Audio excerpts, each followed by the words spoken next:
Jeez, and another one. Yes, yes, my people. What you saying? What you saying? First and foremost, good afternoon, good evening, and good night. This is what I'm saying, my people. Right now, we're back again on Donversation TV. This is what I'm saying, and today is the Friday Night Madness show with all things craziness. This is what I'm saying. Like we're gonna have a few guests passing through shortly. This is what I'm saying. But right now, you just got me. You know what I'm saying? Some people call me a fraud. Some people call me um what did they say? Some people call me a bottler. You know what I'm saying? Big up Sam. Big up the Don himself. He's a madman.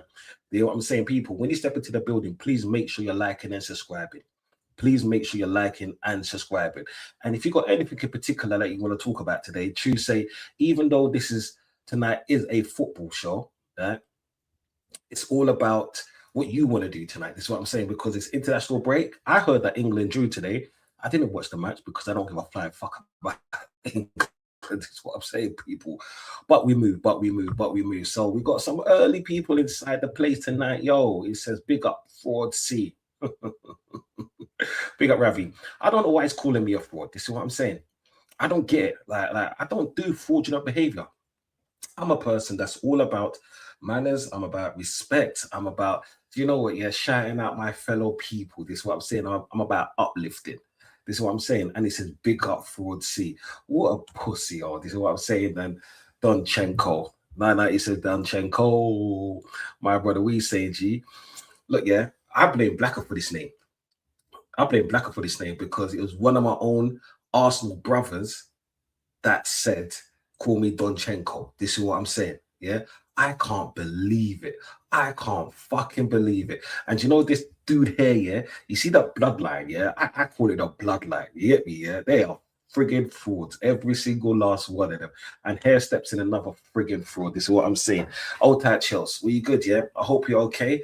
You know what I'm saying? The lady, the myth, the queen of frauds, yeah? Chelsea. You know what I'm saying? But people, make sure you're liking and subscribing to Proper Chelsea. This is what I'm saying. She's actually a superstar on TikTok. Do you get what I'm saying? Like you see this chick here, yeah? She knows her football. She's an Atletico supporter and a Chelsea supporter. And she supports, what's his name, Liam Gallagher or someone like that? I don't know, one of the Gallaghers, you get me? It's like, she's in love with him. Then that pussy that went to Spurs. You know what I'm saying? Ravi says he saw the last 20 minutes. Yo, shout me and let me know what happened in the last 20 minutes. Do you see what I'm saying? Because I don't really give a damn about that. The English match, but you know what? Yeah, I'd like to know what happened, because someone did tell me.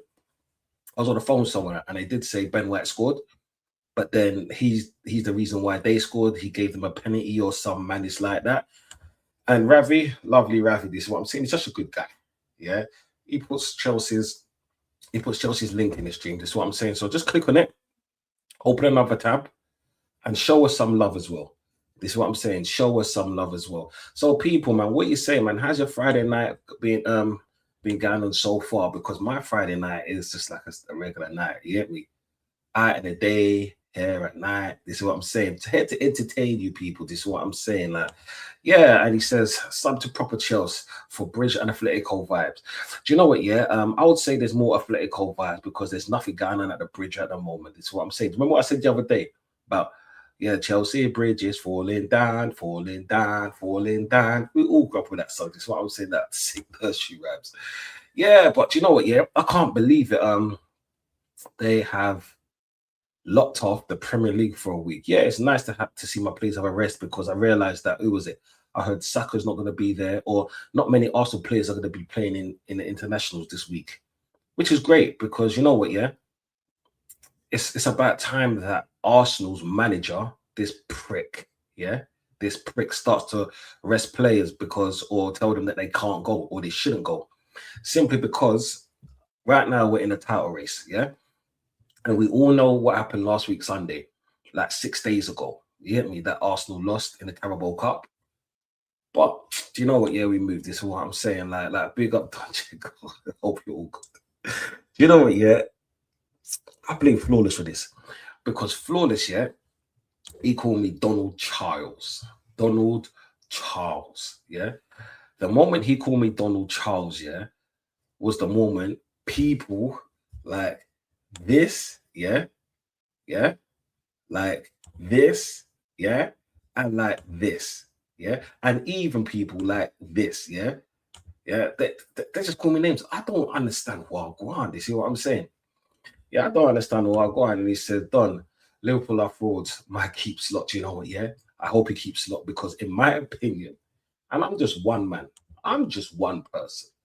In my opinion, yeah, you see, Slot is doing a great job, and plus, like you lot need to start showing Slot some respect, bro. He won you the league last year. He blitzed the whole league when he first came in. Do you remember that song that I always keep on singing? I came in like a wrecking ball. Sorry about my back vocals, yeah, but that's what Slot did. Slot came in like a wrecking ball and he destroyed the whole thing. You get what I'm saying? So, do you know what? Yeah, as you frauds keep on telling me to that you support Arteta, yeah, I'm supporting Slot, and at least Slot has won you a league title. This is what I'm saying. That right there should be commended, and it also should be respected. This is what I'm saying. Like, and he says, I thought it was Donald. Look, right. My name is not Donald. Yeah, my name is not Donald. I know I'm a British Jamaican man. Yeah, and sometimes a little bit of patois come out. And even Donald is such a Jamaican name. It's such an old school like 60s, 70s Jamaican name. And please, people, I was not born in the 60s or 70s. This is what I'm saying. Yeah. And I know I've got bald head and all of that. You get what I'm saying? Like, but my skin is nice and smooth. You get me? I've only got laughing wrinkles. You get me? I ain't got that old man wrinkles. You see what I'm saying? Like, hey, man's young still. You get me, people's about, yeah, Donald Charles. He actually thought my name was Donald. And you see why I call Flawless a fraud. You know what I'm saying? But yo, families, peoples, yeah, and strangers and people in the chat. Make sure you go on Sarcasm City and make sure you're liking and subscribing there as well. This is what I'm saying. Like, so you just got to keep it real like that. You got to help all the people like this. Is what I'm saying. I'm big up my brother Don Hussam as well. Right? Yeah, he's another Liverpudlian or a Liverpool supporter. You know what I'm saying? Mr. Cameraman himself. Like, it says unnecessary, flawless disrespect. Hey, mate, he's the reason why people call me names. Yeah, he made calling me name famous, right? And and I'm loving that. This is what I'm saying. Like, my camera's a bit too high today. Well, go out for that, man. Like, yeah, that's a lot better, man. People, can you see me? Might check 1, 2. It's like I'm hiding behind Ravi and and what he's about to say. He said, Slots playing players out of position. He has no in-game management. Okay, he has no in-game management. I Ravi, was you saying that last season? Huh? Don't worry. We got time here. Yeah, I'll wait for you to respond. So once you say it, that statement last season. You know what I'm saying? Yeah.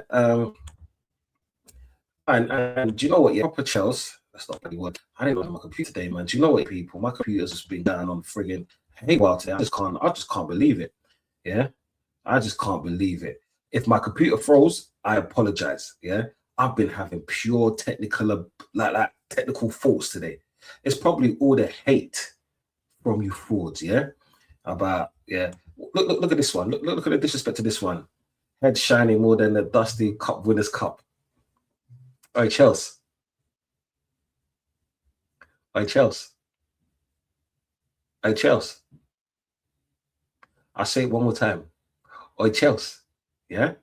That dusty cup winners cup. Look, right. You see your team, yeah? All right. I don't like snitches. Yeah, no one does. Right?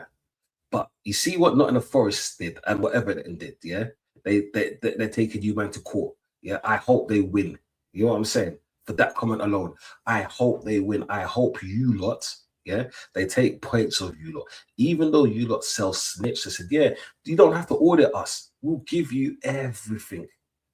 I hope, yeah, in my dreams, you know what I'm saying? I pray to the footballing gods, that you lot get relegated and all of your beautiful championships from the Roman days get taken off. You know what I'm saying about, yeah, with your shiny head. You know what I'm saying? Now, watch me.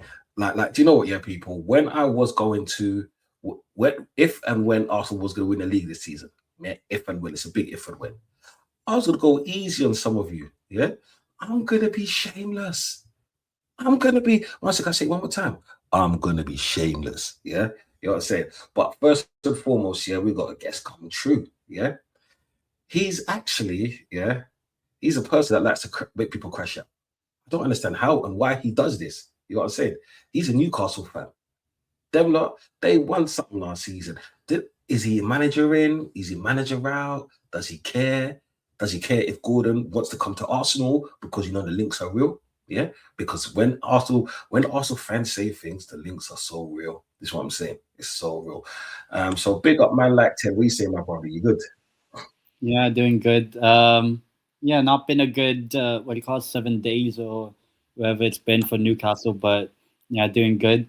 Um, yeah, Yeah, I don't know what else to add. At least like Sandro Tonali actually is helping Italy, at least. yeah. Oh, like I've been hearing that some of my Arsenal familiars want him to come to Arsenal. I hope that's true. That's what I'm saying. Like, sorry about that. Garnacho on his way out, deleting his Insta post and profile picture. Do you know what? Yeah, he's not on his way out. Like Garnacho in for forever. You get me? Like this is what Garnacho does. He likes to throw his dummy at the pram because when something's great not going on, it is where it is. But I hope Garnacho stays forever. Sorry, my brother. What was you saying?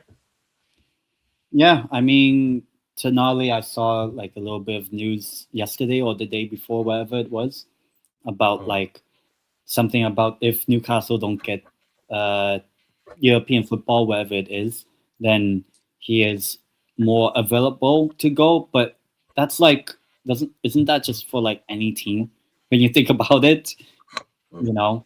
So I think it's more of a non-story because like you know if we have to sell players, I mm. do think there are players that I think will go by the end of the Yeah, season, whether we're in Europe or whatever. Um, the ones I obviously for me, I would like to keep Tonali because I don't know why there are other Newcastle fans, not me, but there are some Newcastle fans that are like, oh yeah, let Tonali go.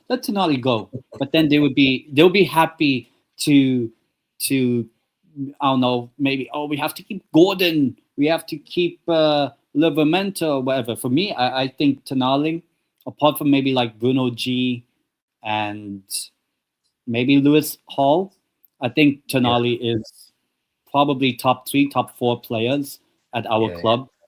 I can understand why he, let's say, if he was to leave, I can understand why because I think Eddie Howe, uh, he's not going to take him to the next level, I would say, or take us to the next level. So I can understand why maybe at some point, eventually, whether it's this summer or the one after or whatever it is, I could see maybe Tonali leaving. And as long as Tonali doesn't do what a certain person did to go to Liverpool did last summer, I'll respect it. Oh, you Um, talking about Isak? who? And I saw as well. I don't know what the actual report is that Yeah. he wants to go to Barcelona. That player Oh. from Liverpool or something like that. He actually Oh. agents or representatives or whatever. I'm like, hmm, Yeah. hmm. All right, before But you go on, yeah, there's two questions that I want to get into. Ravi asked a question. I put Ravi a question for up first, and RYZ, I'll come to you next, my brother. He says, question done. Do you think the Prem has come to an end of having big stars of the last 10 years or so? This is, do you know what, right? It's like we all know football goes in cycles, and as players go on, players can only play in this league in their prime, just because how much taxing it is on the body. Let's say players go to Italy because it's more of a slower tactical game. Yeah, they can play in that league a lot longer. This is why they go to what is it, leagues like Spain and England, then go to, let's say, the Dutch and then the Italian league because of this of the pace that they play football with. You know what I'm saying? Do I think that you see when it comes to big players, there ain't that many big players, especially for people of our age group and demographic. Yeah, because people that will see Vinny and Mbappe and even Yamal, they say, "Oh yeah, them man are sick." Yeah, yeah. Even though they're young, them man are sick. We've seen players their age group. better than them at their age group and more consistent at them in their age group. I just believe because they do so much more running, obviously, what comes with running? Injuries. You know what I'm saying? Back in the day, football never, like the footballers never used to run like that. They used to have proper defenders. You know what I'm saying? When I say proper defenders, if there was a 2-on-1 on, let's say, a world-class defender from back in the day, you're guaranteed that the defender 9 times out of 10 will win the ball. Nowadays, teams kind of defend as a team, so it's not a difficult question, but it's cool. Ted, before you answer that question, yeah, because I want to answer that question as well. I want to shout out my next brother. You know what I'm saying? This like these mans are light skinning on my team. This is what I'm saying today. Early doors, big up the Mad Hatter. This is what I'm saying. I'm being nice to everyone, right? Because it's Saturday. Technically it's Friday, but it's almost Saturday. You get me? So I want to shout out my like King. What are you saying, King? I hope you're good, brother. Yeah, I'm good. I'm good. Big up everyone inside. Yeah, man. Excited to talk some football. Obviously, it's international break, international boredom, I call it. I tried to watch England. Oh, fuck Yeah. England, blood. Yeah, man, it was a mistake. It was a mistake. Holland played well. Holland-Norway was a good game. I should have watched the Germany game. I need to still see the highlights for that one, but man, big up, big up. Oh, fuck England. All right, Ten, what are you saying about this question? Yeah, I think in terms of big stores, I mean, depends on who you consider a big store. I think some people might consider Garnacho a big store. I would certainly say so. He's massive. He's massive. Oh. He's massive. Oh, massive. But I think the only thing I would say with this is that there will always be the pull of Madrid and Barcelona, always. I mean, the last 10, 15, 20 years or whatever, those two players, Messi and Ronaldo, were their prime and all that sort of thing was in La Liga. So they were always going to be the big guys. And then obviously you had the Neymar, Suarez, and then Benzema, Bale, and all that sort of stuff. So you could say it's like the club football food chain, you could say, of like Real Madrid and Barcelona are still the everyone's priority. Like I know King will probably mention it at some point about Enzo Fernandez because he said something about Real Madrid. I saw Rodri at Man City talked about wanting to go back to Spain, and obviously Real Madrid is probably a destination. So I think in terms of like the Prem losing big stars, I mean, I guess it just depends on the team. Like 10 years ago, Jamie Vardy was a big star in the Premier League because 10 years ago they were going on to win the league. So I think overall, it's just about the here and now in terms of like creating your own stores. Like, like I know Arsenal are making Saka their sort of store. We're trying to make Lewis Miley their store. Chelsea are trying to make Garnacho their store. So yeah, I think I think overall, I think it just depends on like how you see big stores or big players. Because I mean, the good thing with or good or bad thing, whatever, about the Premier League is the money. But the only thing is that Real Madrid and like it's always going to be difficult. Like I remember a couple 2-3 years ago, Jude Bellingham from Dortmund to Liverpool or Real Madrid. Ultimately, he wanted to go to the bigger club, that being Real Madrid. So I still think just those two, maybe Bayern Munich is the only other one in terms of history and all that sort of stuff that can still attract the sort of big players, even if the league or the amount of money or whatever, like the salary or wages aren't as high as like in the Premier League. And I would say the Premier League can still keep the best stars purely on the money and a little bit of the history. But, a lot of players like, recently we saw with Rodri and Enzo Fernandez talk about, maybe wanting to eventually go to Real Madrid, or there might be some players like Alexander Isak wanting to go to Barcelona.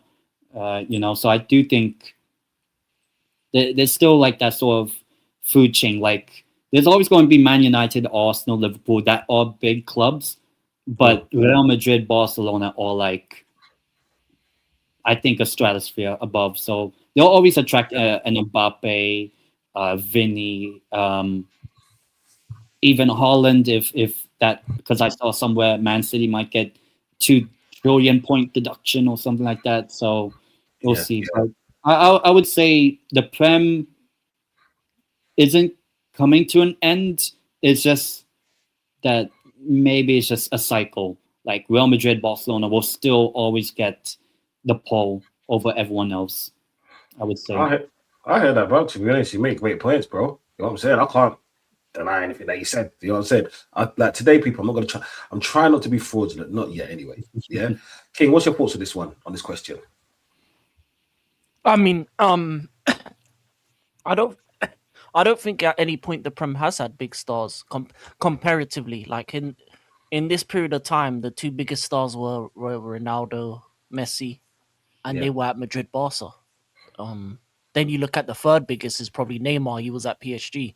Premier League has never been about the biggest of stars. It's about a collective in terms of overall quality being the best, and because they've had the most eyes and money on it. So, I mean,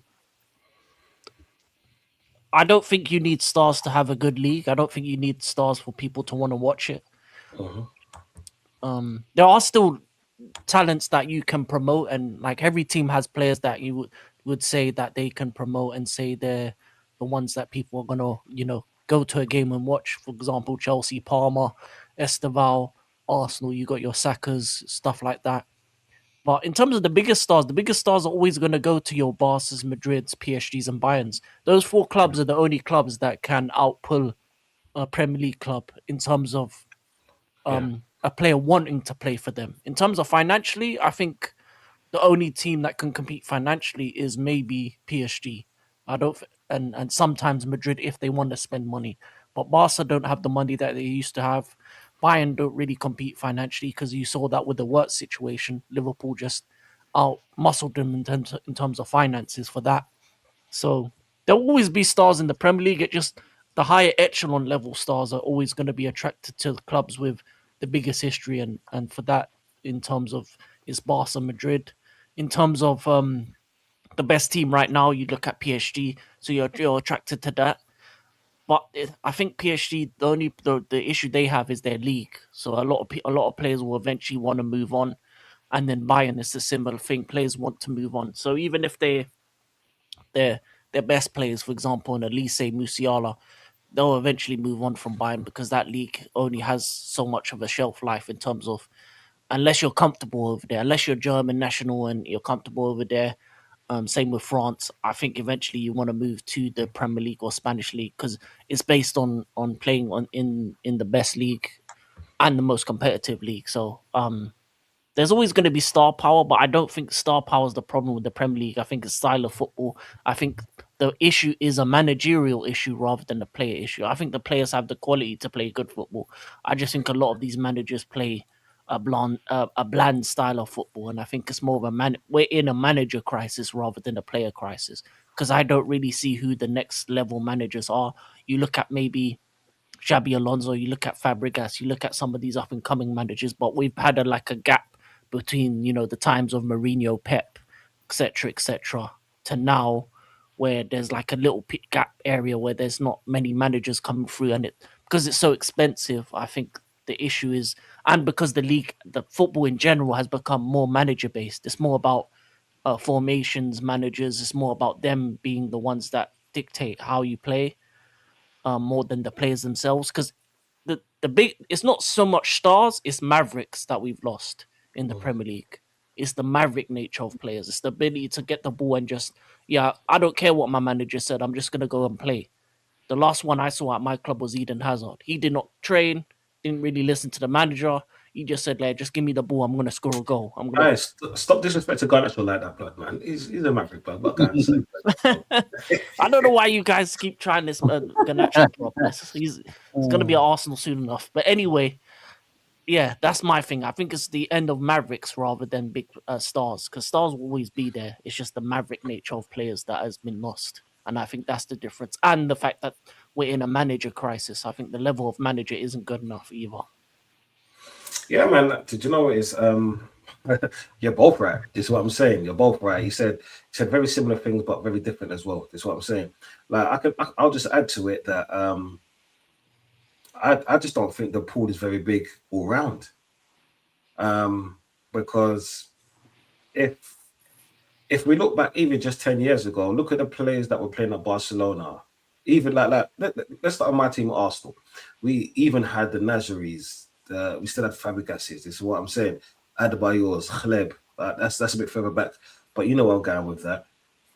In Chelsea, like you said, you had the Lampards, the Ballacks, the even before Hazard, there was a Robin. You know what I'm saying? And so forth and so forth and so forth. So it's just that managers are just it is what it is, isn't it? Like players, it is what it is. What can we do, bro? People, what can we do? But the next question I hear right here is,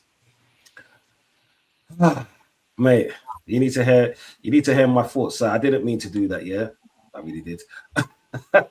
I need to hear your thoughts. Big up, yeah.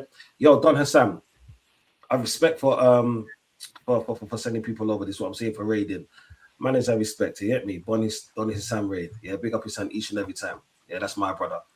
People, when you're stepping in, just make sure you like and subscribing. You see, to answer this question right here, it's always nice to win something. It's always nice to win a trophy, especially the first trophy that you can get within the year, as this team hasn't won anything. And I am not angry at the result. I'm more angry at the manager and his decisions. And I've said this time and time again.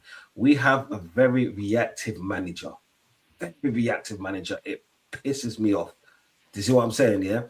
It's like RYZ. I don't know if you actually watched the match. I don't even know what team you are. Let me know what team you are, brother. You hear what I'm saying? But as an Arsenal fan, yeah, I saw Nkape get a yellow card on the 16th minute. Yeah. That was so early within the match that he could take him off, put on a Califorri, yeah, so we could defend properly.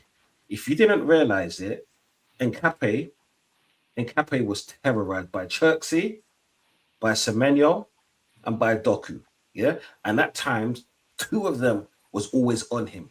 Nkape is a very aggressive defender, but he couldn't do none of that because he had a card so early. We fast forward it, they scored 2 goals. They both came from Nkape's side. You see what I'm saying? Yeah. Even though the first goal was a mistake by Kepa, if Nkape wasn't on the field, that would have never went in. Because of Nkape's style, he knew that if he slide tackle a person and get a yellow card, that's a red in it right there. This right there, this loss was on the manager for his decisions, for him keeping on Saka when Saka's been piss poor all year. You know what I'm saying? The only game that he played good that I can actually remember, and I keep on saying this, was the Real Madrid match. And that was fucking last season. It's so ironic that Don his Sam's raided you people. Yeah. Because last year, just after the Champions League game, I said I want Arteta gone, whether we win or lose this match. This was when we destroyed or when we beat Real Madrid. This is what I'm saying. People looked at me sideways. They're like, how can you do that? You just beat Real Madrid. I said, the words that I said was, it's because this manager is incompetent and he's very reactive.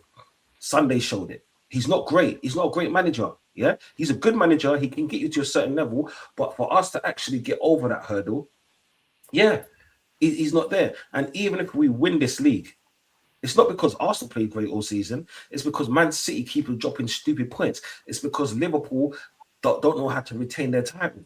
That's the only reason why I would win this. Yeah.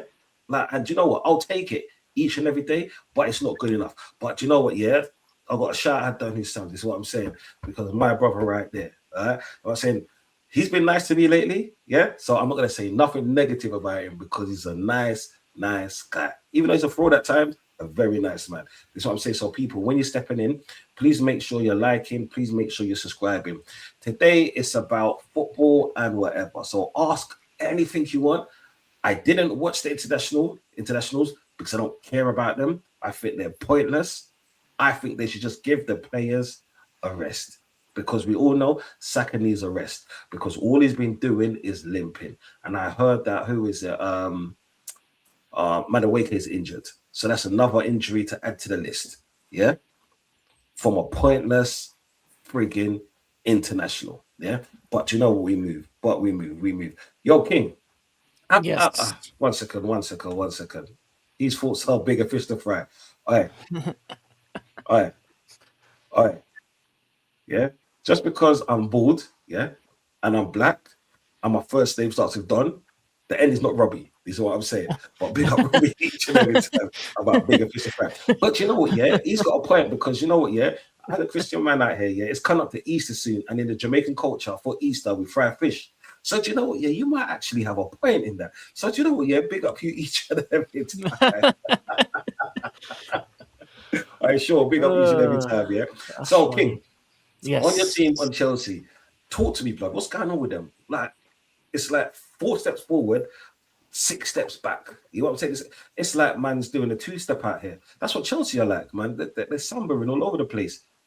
Like? We didn't get to speak on this last time, so we're gonna damn well speak on it today. What's happening in the Chelsea camp? Oh, what's happening? Yeah, Well, a lot really.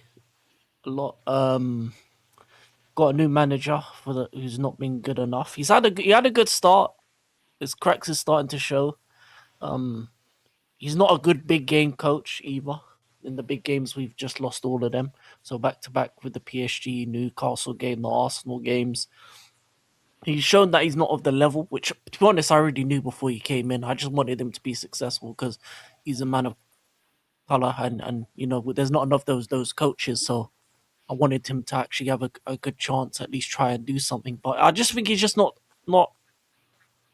good enough to be in a top 5, top 4 team in the Premier League. And Chelsea needs an elite coach. But at the same time, for me, I think when Enzo Maresca left, I think it was not for footballing reasons. That's why I didn't like it. It's for non-footballing reasons, which never works out. Because the other club that did that was Nottingham Forest, where they got rid of managers for non-footballing reasons, and then you look at what Forest are now; they're around the relegation zone. yeah, So when you do things that aren't based on footballing merit, that's what happens. You get a manager that's worse than the one you currently have. You do the easy thing and get the manager from Strasbourg, which made no sense because he was only 7th in the French league. It's not like he was competing with PSG or doing something crazy in League 1 to even warrant it.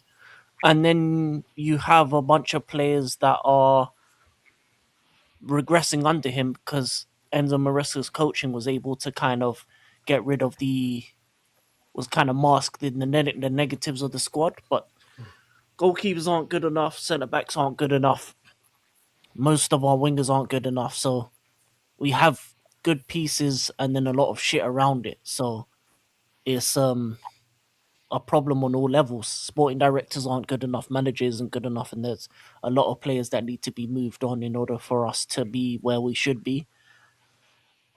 But I understand it, we're under new ownership. We're not under Roman anymore. We're not even under the ownership prior to Roman. I think we are in a team that's gonna be run like a business, treated yeah, like a business. We're probably gonna move stadium. We're doing this under 25 thing. I'm not really hopeful for the summer. I know what's going to happen in the summer. We're going to buy a bunch of under 25 players again. Maybe bring out 2, 3 players from Strasbourg. So you got like the likes of Anselmo coming through, who's going to come back. You've got the goalkeeper Penders. You're probably going to have the striker Omega coming, Quenda, all under 25s. So we're gonna stick with this under 25 program, and then sell a couple of the players and sell players based on wages. The reason why Fofana will leave is because he's on the highest wage. He's on too much wages. The reason why an Enzo Fernandez may leave is because of wages. The reason why a Garnacho will leave or Pedro Neto will leave is because of wages, because of things of that nature. I feel like, and because they're not good enough. So it'll be a lot of turmoil over the next couple years.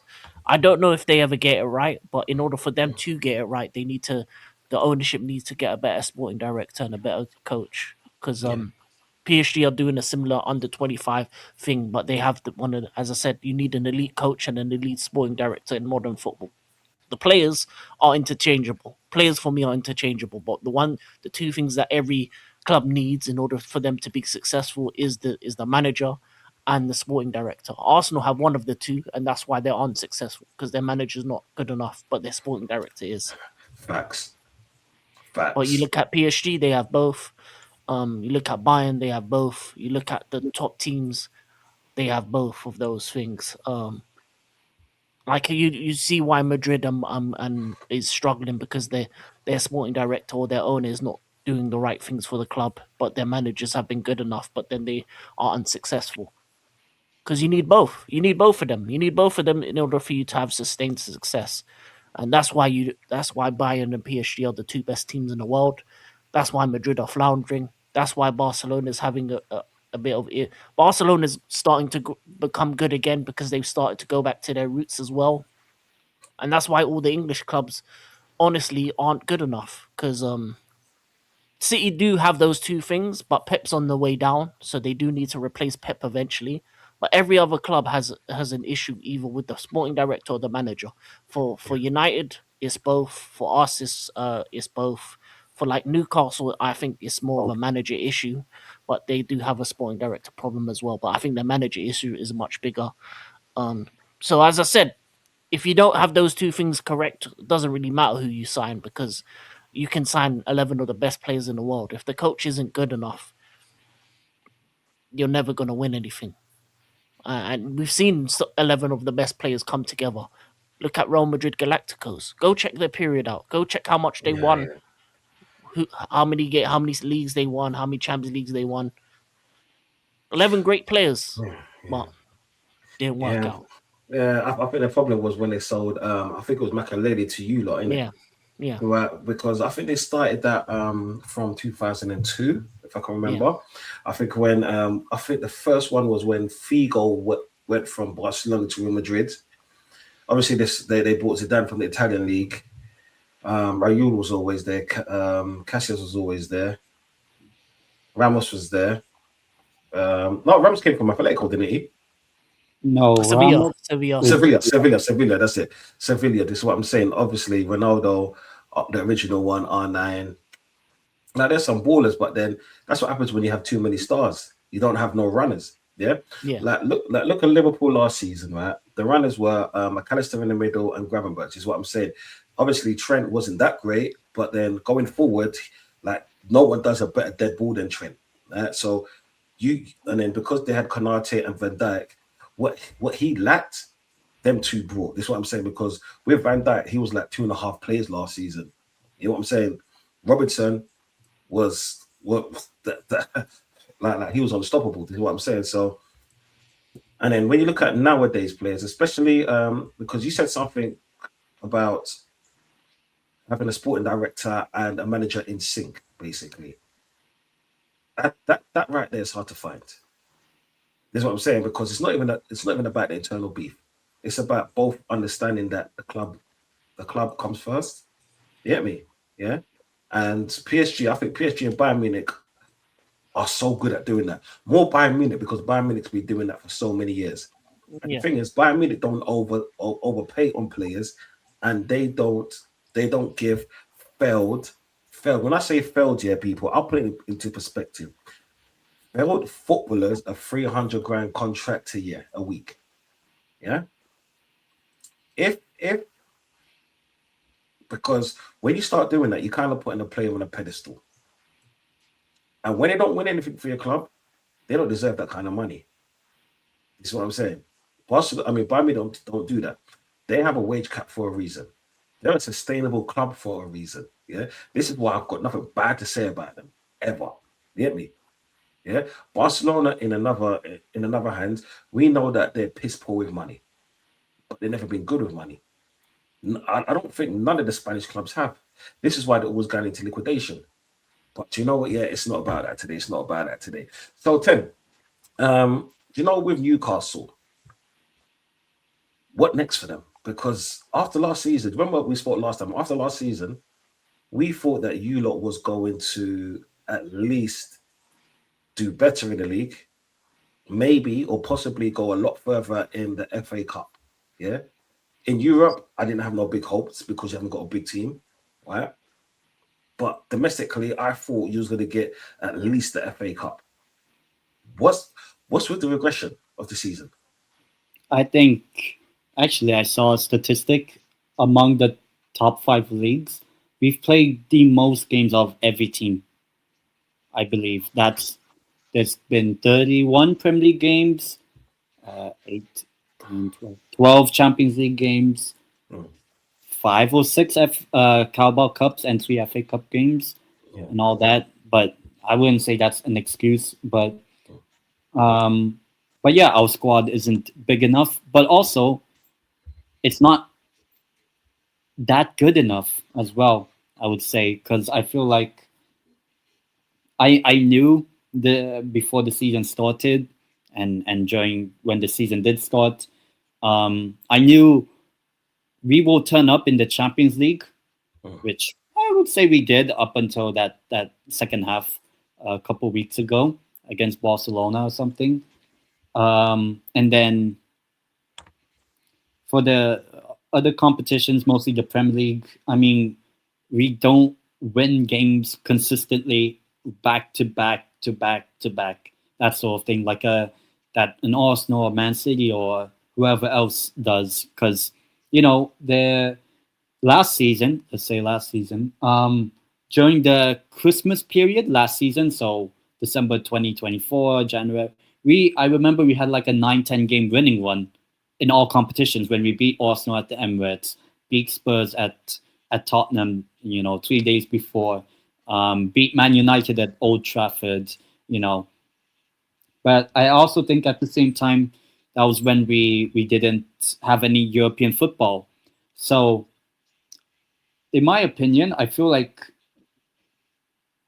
it feels like it's a bit of an Eddie Howe manager problem now, because let's say if you want to exclude the season where we got bought out and Eddie Howe came in and we were in the relegation zone, but Eddie Howe's about to be here for 4 complete seasons. Yeah. 2 of those seasons not in Europe at all, and 2 of those seasons in Europe. So the 2 seasons we were out of Europe, no European football at all. We finished 4th, got Champions League, and last season we also got Champions League. The season we got Champions League the first time, we failed to make Europe. This season, we're 12th with 7 games to go. So, you know what?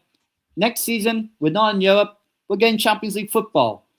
But then the season after, we're going to finish like maybe 8th, 9th, whatever, not get European football. And then the season after, we'll be in the Champions League again, whatever. Which I'll be honest, I do find really annoying from us. I would say. But 10, you got 42 points. Yeah, let's say Brentford's in 7th. They're only 4 points ahead of you. Yeah, but the only thing is our most recent game, because I don't want to mention the team name. Oh, you mean this comment right here? Yeah, R10, how you doing, mate? Packed in Barca, then a Derby double. It's London real fucking club. You mean that team there? Why people like and subscribe? I'll be honest. What do you call this? Yeah.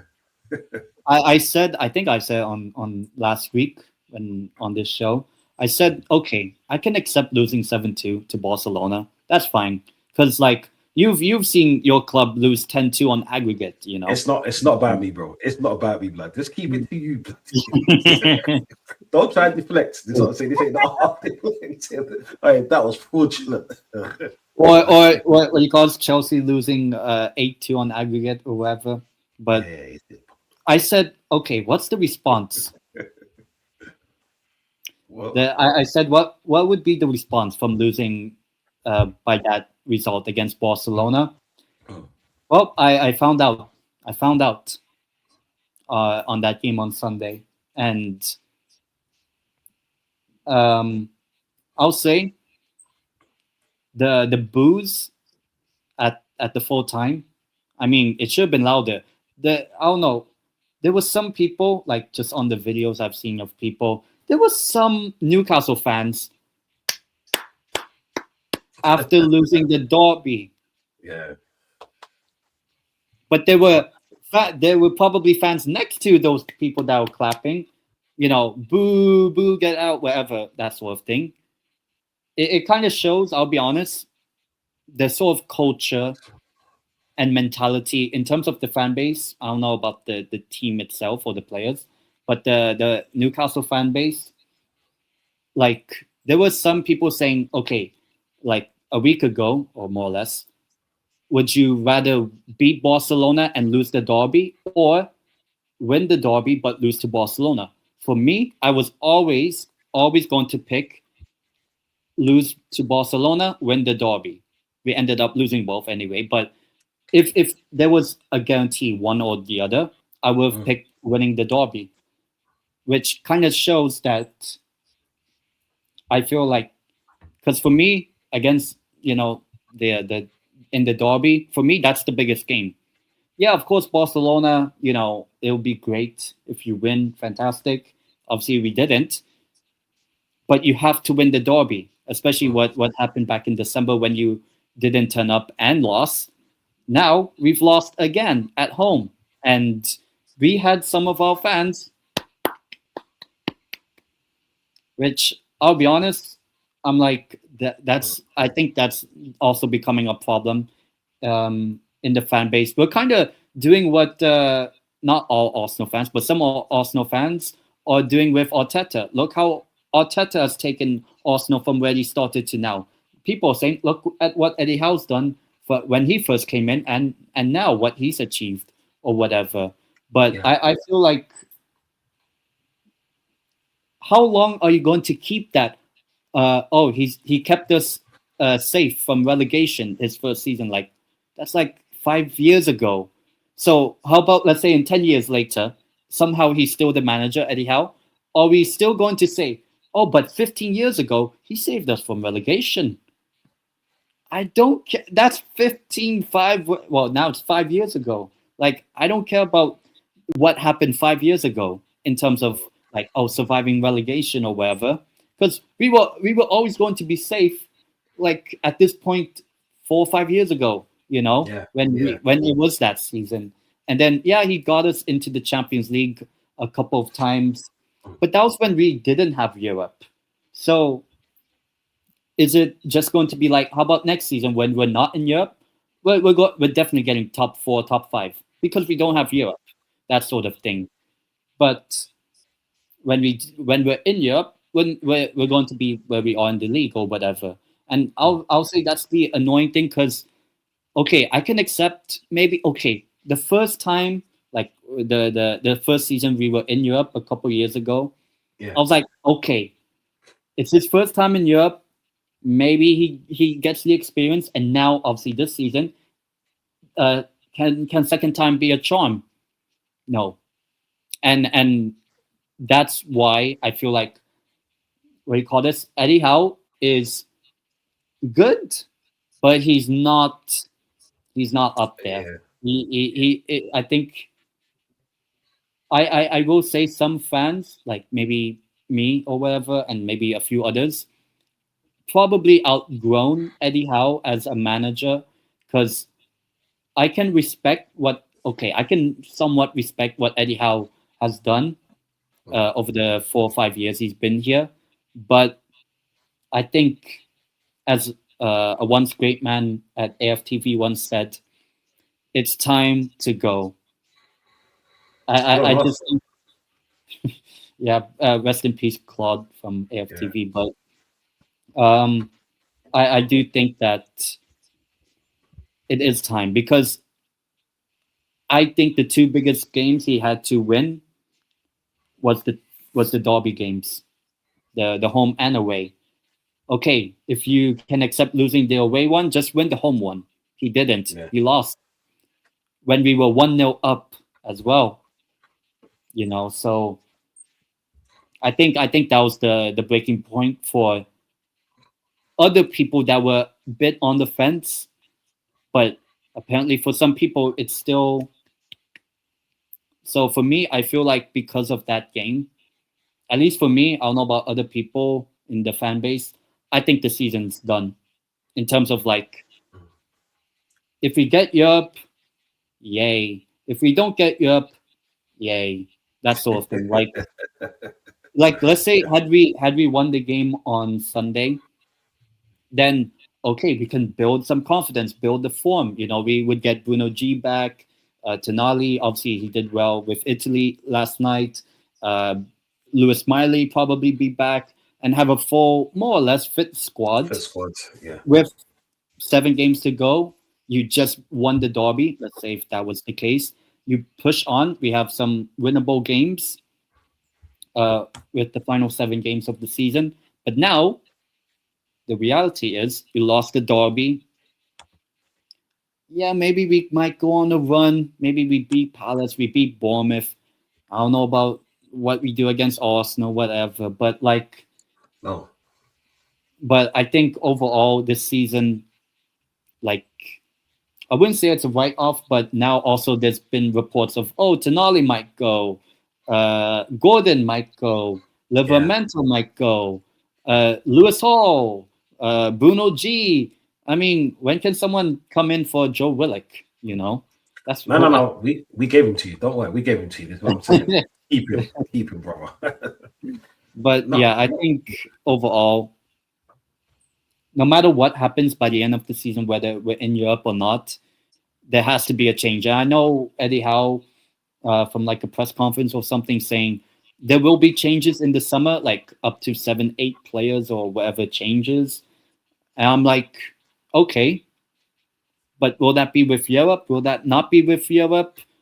Are you going to bring in the Sandro Tonali's, your Bruno G's to the club? Or are you going to bring in your Elanga, your Wissa, your, I don't know who, Jacob Ramsey? Yay, they're okay, but they're not going to take us to the level of the next level, competing, because the CEO said that by 2030, so in 4 years, by 2030, we will be competing for the top honors for Premier League, Champions League.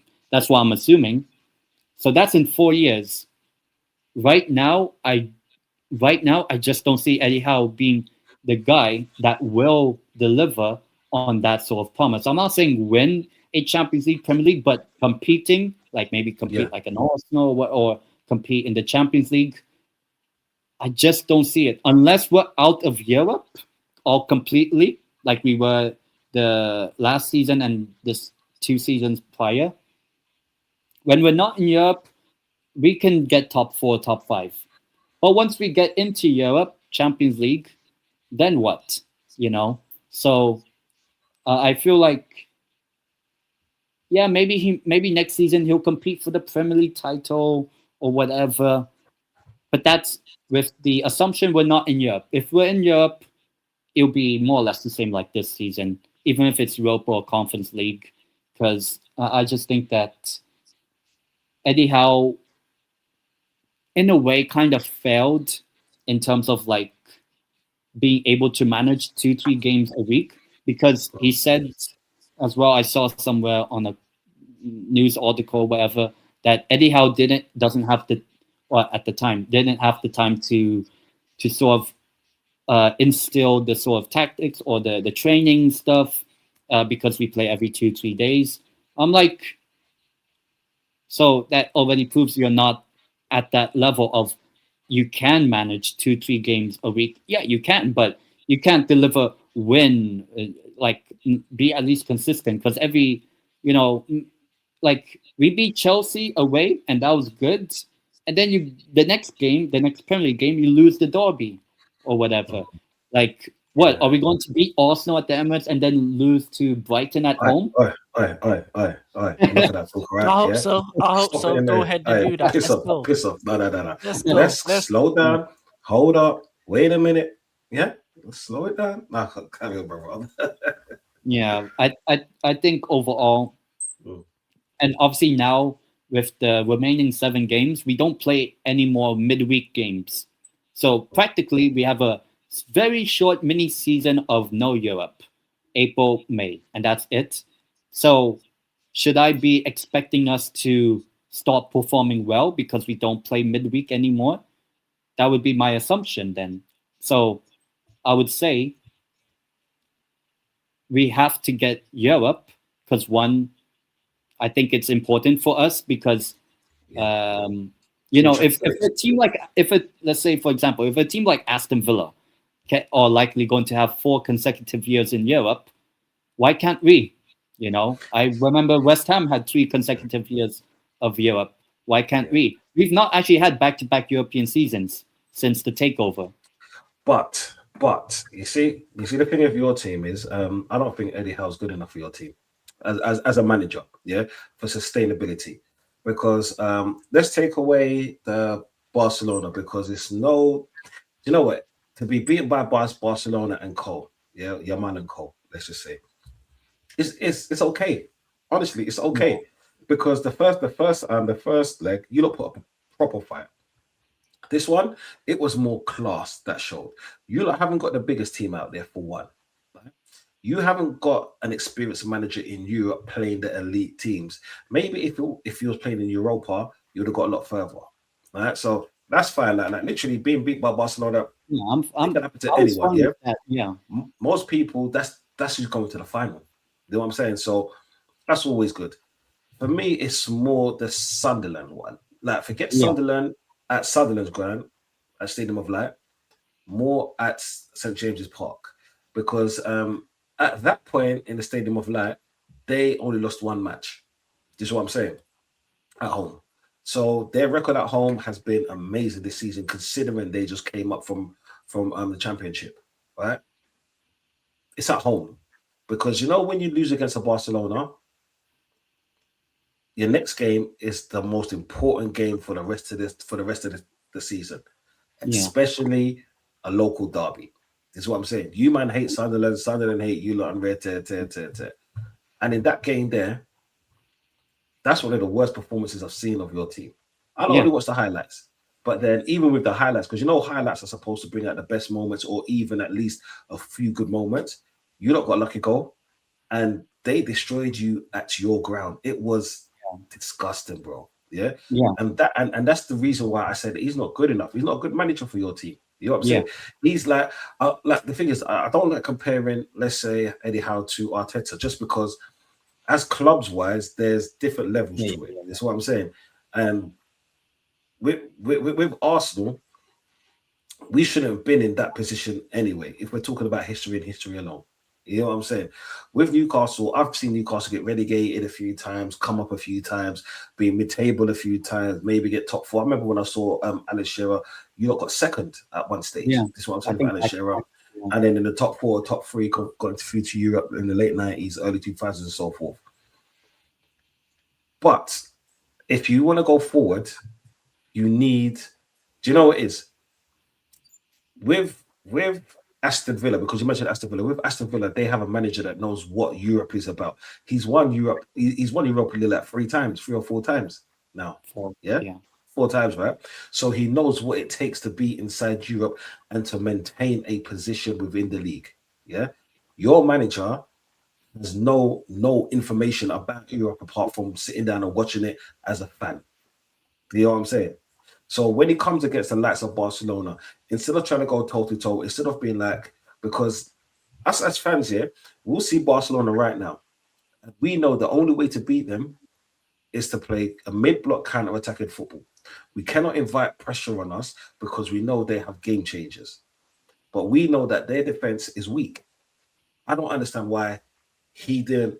Let's say he didn't push your players up just a little bit more and play it on the counter attack. Do you know what it is? Do you know the old English football? When you lob the ball up to the front man, and you have a striker that can do that. That's the thing. You know what I'm saying? that striker's Anthony Gordon, not Baltimore. Yeah. But then, yeah, that's down to the manager. But I, I'm with you when you say it's time to get rid of your manager. You know Yeah, what I'm saying? I think. Because yeah, go on, say. Oh yeah, go on, go on. I'll speak. Yeah, no. Go to. I was gonna say just time to get rid of your manager because, like, for you to go forward and to sustain, yeah, sustain. Let's say because we're hoping that Tottenham get relegated, so we need a new top six. Is what I'm saying. Yeah, so we need someone to take that sixth spot. You get me? And and it's for me, it's a shootout between you and Aston Villa. And right now, Aston Villa is in that prime position to take to be the new guy in that top six. This is what I'm saying, the new guy. So what's you saying, brother? Yeah, I mean, with Eddie Howe, I think he has to go. Will he go? I don't know, and I'm assuming no. I think what happens if we fail to get Europe? Are we still going to back him? What if we get Europe? Are we going to keep him? Are we going to bring in players that he wants? Are we going to, if there's like a player that we will sell, like who knows, maybe Tonali or Gordon or whatever, are we going to at least be competent enough to sell those players? Because you know what we did with that whole Liverpool situation or whatever. Because for me, I feel like for us, we have to. I feel like we have to move on now. Like Eddie Howe has done good for us, but how long is it going to be Europe and then no Europe, Europe, no Europe, that sort of thing? Whereas like you see a team, like I said, with Aston Villa, they're likely going to have 4 consecutive years in Europe. You know, like that's what I want us to be. I want us to be in Europe every season. But Eddie Howe, it seems like that's going to be every other season. When we're not in Europe, we'll get top 4, top 5, whatever, be in the Champions League, do amazing in the Champions League games more or less sometimes, but then not get the European spots by that following season. So, and who knows? But I think with overall, for us, okay, because for me, I think he should have just been sacked immediately after that loss on Sunday, because you cannot be losing the derby at home. As you said, we didn't have a good performance, and we didn't. Yeah, we were maybe good for 10, 15 minutes. Everyone was hyped up and all that. We scored. But like, there were moments in that first half, I remember, that they had maybe a chance, but when converting 1-0 halftime, and then the second half, it's just like any other half, because it's happened so many times this season whereby the second half we just don't do well. Like against Chelsea at St. James's Park, we were 2-0 up, could have been 3 or whatever, but we were 2-0 up. After halftime, 2-2. Maybe could have been 3-2 Chelsea. When we played Arsenal at St. James's, I think it was 1-0 at halftime. Second half, look what happened. Arsenal ended up winning the game. And I believe we dropped 22, 23 something points from winning positions this season. So, and like some, or even if I'm not mistaken, almost most of those points are at home. And usually people say, oh, the home games are where you get your majority of your points, or whatever you could say. But if we're dropping these many points, then like then that means we have to rely on the away games, like maybe at Chelsea away or Spurs away. But that's not going to be, consistent, that sort of thing. So I feel like for Eddie Howe, okay, if you want to give him the rest of the season, give him the rest of the season. Let's say if we make Europe, of course they'll keep him, because that is just how it is. They don't want to do change or whatever. But if you're not going to change him in the summer, you have to bring in the players that he wants, or the players that can take us to the next level and all that sort of stuff. If you have to sell players or whatever at a certain price, stick to it and then sell them. Don't do another Alexander Isak situation. And let's say if we don't get Europe, then are we going to sack him? That one I'm unsure if we'll sack him or not. If we sack him, then who's going to be the next manager? But let's say if we keep him and we don't get Europe, then what's the poll? What are we going, what's the poll with Newcastle? Oh, we have Eddie Howe. We're not in Europe, but every time we're not in Europe, we get Champions League football by the end of the season. That's not really a pull. Like, yay! Players want to play in the Champions League, the European competitions, and if we're not in it, why would someone join Newcastle? For example, like we're not at the level of let's say Man United was the best example because they weren't in Europe. They were still able to get Seshko, Cunha, and Bremo and all that without Europe. But people know that it's Man United. They will eventually be back, we could say more or less. Whereas with Newcastle, yeah, we've been in the Champions League before, but the season after, we don't get Europe. And then it's the same thing that's happening again. We're probably, it seems like, at the moment, we're not in the European places. If we don't get Europe, what's the pull of Newcastle? We're owned by the Saudis. We'll get top 4, top 5 by the end of the season because, when we're not in Europe, we'll be in the top 4, top 5. Maybe we'll challenge for the title, but not win it or whatever because maybe we'll drop points to somebody. So I feel like, as you said, I think it's time for him to go. If you want to give him the rest of the season, okay. See it out. If he ends up not getting us into Europe, still have to change. Even if he gets us into Europe, still have to change. In terms of who I want, like as a replacement, I mean, one of them is available, or one or two of them are going to be available. Xabi Alonso is one. There's Glasner at Palace. My number one, like when the takeover first happened, my number one was Julian Nagelsmann for me, the current Germany manager, because if people or if teams want to go for the young manager type of, because Eddie Howe is kind of young manager, but I would take someone like a Xabi Alonso. I'm not sure just yet with Cesc Fabregas. I think he needs a bit more time with Como, see where they end up by the end of the season in Serie A and maybe win the Coppa Italia. Then I'll probably change my mind on Cesc. But for now, I think Cesc Fabregas, I think, has to stay for now at Como. But, someone like Xabi Alonso, who took a Bayer Leverkusen team from being mediocre to invincibles and nearly done, not exactly a treble, but 1-2 trophies and all that, that sort of thing. Like Xabi Alonso has proven it. He can win league titles. He can win trophies. He can manage the European competitions with a not so good team. They were good, Leverkusen, but not the Real Madrids or Barcelona type.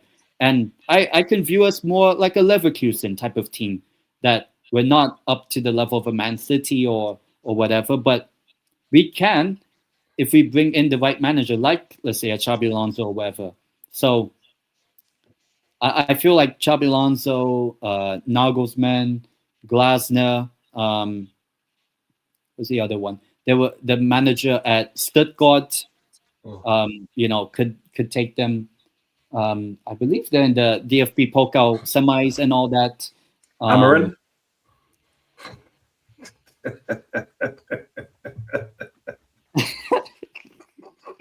Probably not, but okay. But those sort of managers, I think that should be like the next step. Like Eddie Howe, people say he's like the Mark Hughes, if you want to compare him to the Man City model. And I think, Eddie Howe's done a lot more than Mark Hughes done with Man City. So fair enough. But then now it's time to bring in because I believe after Mark Hughes was Roberto Mancini, what he's done with Man City when he came in. So now I feel like it's time to bring in, I'm not saying at the top, at the level of a Mancini, but someone that can potentially get to that level. And one of them or two of them or whatever, Xabi Alonso, Nagelsmann, and all that. I think that's the perhaps the right way to go. But I mean, it's only just my opinion. I don't run the club, so we'll see. But it's also, you lot need players as well, because it's always good to want a manager but they have to be serious and try and get into the market. And the thing is, yeah, because like Newcastle, people, if you've never been to Newcastle, it's a beautiful place to go. It's frigging cold in the winter, hella cold. Yeah. And boy, if you're not ready for that type of cold as a footballer, you will hate it. This is why you might have to pay over the odds for the better players. This is what I'm saying. Unfortunately, you man don't have the attractiveness of a London. Yeah. You don't have the attractiveness as decent weather. When I say it snows over there, mate, it snows that keep people out meat in my yard. And I'm a shorts and t-shirts guy. You get what I'm saying? But them man there, yeah, they're different levels. They're different levels, yeah. I But think so go on. I also saw like I'm not sure, we were linked last summer to João Pedro, and the reason why, I'm not sure if it was the only reason, but one of the reasons why he picked Chelsea over Newcastle was London, for example, that sort of Yeah. thing. So I think, and also last summer we were looking at players like Sesko, Cunha, or I don't know who, I forgot most of the other players. I remember we were linked to Liam the lap dancer, but I don't want him. Unlucky Uh, man. yeah, but I think we have to bring in players like that want to buy into the project, like a Bruno G, like maybe a Sandro Tonali when he first maybe came in. I know people said he was unhappy, but it seemed like he wasn't. He was happy eventually to be with us. Um, who else? Sven Botman was Oh before yeah. he joined us. He wanted to come to Newcastle, so why not get those sort of players that can buy into the project? You don't have to buy your Kylian Mbappe's, your Vinicius Juniors, your Alejandro Garnacho. Like those players are just another level, you know. But I think overall, just like I'm not sure what other players were linked to. I know one of the players we might be linked to is Pio Exposito from Inter Milan. Yeah. Um, if he wants to buy into the Newcastle project or whatever, depends if we're in Europe or not. You know, and I know Inter Milan need the money.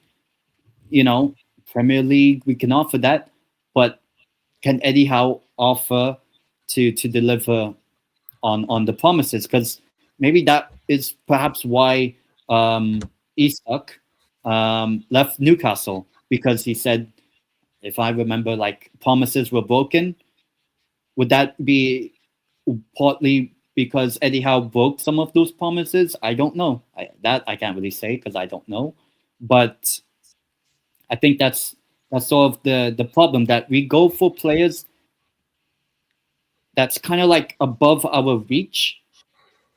Like I'm okay with us being humble and getting a Bruno G, a Sandro Tonali, um, even now Livermento. Like when we got those players, like those players aren't like stratosphere. Like you know, I don't know what was one player, but you know that sort of.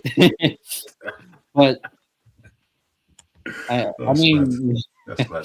but That's mad. yeah, basically, like last summer, it felt like we were trying to reach for the top shelf when we needed to just be okay with getting the you know, from the, I don't know what you call it, a decent level sort of thing. Like get, like I would say, Yeah. get like your Bruno G type of player, get your Sandro Tonali type of player, that Yeah, sort of but you thing. have the thing is you have, because you've been like in the last few years you've been shopping with clubs in and around you.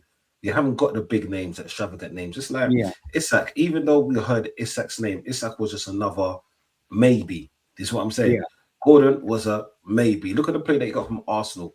He was a decent player for Arsenal. Obviously not good enough, but he he he was good for that time for your club. But and because it's funny that you mentioned the Mancinis and the Hughes and stuff like that. Like when there's clubs that unfortunately in this day and age people do you know the kids that's growing up 20 years ago that's playing football now? yeah, They saw those clubs, but they never wanted to play for those clubs. So when the opportunities come up, it's either go there or a club that's known. They're always going to go to a club that's known. Is what I'm yeah, saying. So you lot did the right thing about by buying players in and around you. But I agree with you with especially with that City model. Now, for you lot to step up, now you have to get a manager that's going to attract world-class players, or not even world-class players, better players, very good players where they can sustain you in the league and the Champions League and the FA Cup and the cup that we just lost. No, it has no name on this show today. Okay, the EFL cup Cup. we lost. Oh, Yeah, just the cup. Just the cup. Yeah, the cup that we dropped. You know You what mean I'm the saying? Carabao Cup? Yeah, that one. Fuck off. That was unnecessary. Black, a quickly, yeah. You got thoughts on Newcastle, my brother? Yeah, man. You know, with Newcastle, I feel obviously they've got money at the wrong time. Chelsea, Man City, when their owners came in, they were allowed to spend as they like, and FFP has Newcastle sort of fighting with one hand tied behind their back. But when you have one hand tied behind your back, for you to win the fight, you need to be a skilled boxer. And unfortunately, as much as I like Eddie Howe, I think he's a very good. Don't think he's a great. I don't think he's an elite. I think he's a very good manager. He Yeah, has a ceiling at Newcastle. When you want to attract the stars, let's just look at the summer. Newcastle were the biggest embarrassment in the summer. I think the list was almost 15 players that said no, thank you, but no, thank you. And I can guarantee you, even if you had a dinosaur like Jose Mourinho, yeah, trust me, them players that were saying no, maybe. Sesko and Buemo, Cunha, all three of them, I believe. I don't know about Cunha. I know Buemo, Newcastle was linked with Buemo. Yeah. And Gahey, there's a lot of players. If they were coming to play for a Jose Mourinho, someone that is respected, they would have definitely signed for Newcastle. So it's facts. not just the fact that Eddie Howe he's struggling, like Ten said, one season in Europe, next season just injuries capitulate while they're in Europe and just fail in the league. Like Ten said, that is not good enough. It's not good enough. The way how look at this season. This season, as we were saying yesterday, Brentford and Everton might get in the Champions League. It's a distinct possibility that one of them could get in the Champions League. Why can't Newcastle? Like, why are Newcastle dropping so many points at home? St. James's Park was a fortress. Now it's a mattress. It's a mattress. They can get smashed on it. They can literally get smashed on it. We saw it on the weekend. 90th minute got done by your rivals. Smashed. Quick one. It weren't even a long thing. We just in, out, shake it about, and they kept it moving. They didn't even have to go back far. When we travelled to Newcastle, we got to get the plane. Sunderland, they just got on a bus. I'm not sure. It's probably 45 minutes an hour. Well, Nice, they walk. relaxed journey. Huh? Yeah, they jog there, man. They got the cardio in. It's what I'm saying. And they were probably pissed as well. They probably had a couple. Was it what was it? Was it L? What was Newcastle sponsored by? That Star back in the day. I think it was Northern L. Oh, the No, blue but star. yeah, I forgot the name of it. Yeah. The Yeah. Sunderland players was probably drinking the Northern Ale, enjoying themselves, while Newcastle and their fans were depressed. Depressed. And this is what Eddie Howe's doing. He's giving you joy. He's doing the Arteta effectively. He's giving you joy, but he's giving you extreme pain at the same time. Because there's no way this season, if you, well, I don't even need to look at the table. I know there's quite a lot of teams for Newcastle being 12th place that is on top of Newcastle. So Eddie Howe, I think this should be his last season. He's done a good job, but good is not enough. And I'm pretty sure the Saudi owners, they have ambition. And 2030. That's what the yeah, CEO said. 2030. exactly. And 2030 is fast approaching. You got 3 years or 4 years from now with a new manager, a new cycle. Eddie Howe, he's done a good job, but I believe it is his time to go. You should be looking at, you should be ambitious. With managers, it doesn't matter if they reject you. You need to start hearing the right names. Because if it's names like, I don't know, let's say Ariola, I don't know. I don't know if that is what you need. Even a Glasner, I don't know if that's the type of manager you need. Because once again, who is Glasner? Like even if Tottenham are in 11th place, if they survive this season, they could still have more pull than a Newcastle just because of location, recent history, not trophies. Let's not go there. But do you know what I'm trying to say? So, with all that being said, I just feel like it's one of them. It just say mutual agreement. It doesn't need to sound bad. It's just mutual consent. The contract's been terminated. Eddie Howe saves face, and then Newcastle can move on. That is what I believe should happen because this season, the transfers, the Jacob Ramseys, it's not really worked out. He's had a few good games, but all in all, it's not worked out. Walter Marda started. We thought this was the best Yeah, signing for strikers in the league the first yeah, 5 games when yeah, he's scoring back heels, he's scoring headers. What was his celebration? He had a nice little yeah, celebration. I ain't seen that celebration, you know. I ain't seen that celebration since the Brighton game, which was in like October. I can't say I watch all the Newcastle games, but I can't remember Walter that even scoring. You might have had him in your FPO, he's out of there. So he's been a failure. Wissa, oh my days. Oh, Hey, the Congolese witch doctors done him. They've done him. Bruv, because I don't know what has happened. I don't remember getting injured at Brentford. Him, Isak, bro, the witch doctors, they've got them. All these players that refused to play for their clubs. Look at them. Stay at them. Even Yoker has tried a little something. He tried a little something, and now he's not doing too bad, but just look at the corn he's holding. All of these man, and this should be a lesson to all footballers. There's a way to leave a club. If you want to leave, do not sign the new contract. If you're even unsure, do not sign the new contract. yeah, Because sooner or later, you're going to get to a position where the club always has the power. The club has the power. The players think they have the power. Why? Because the club eventually sells you.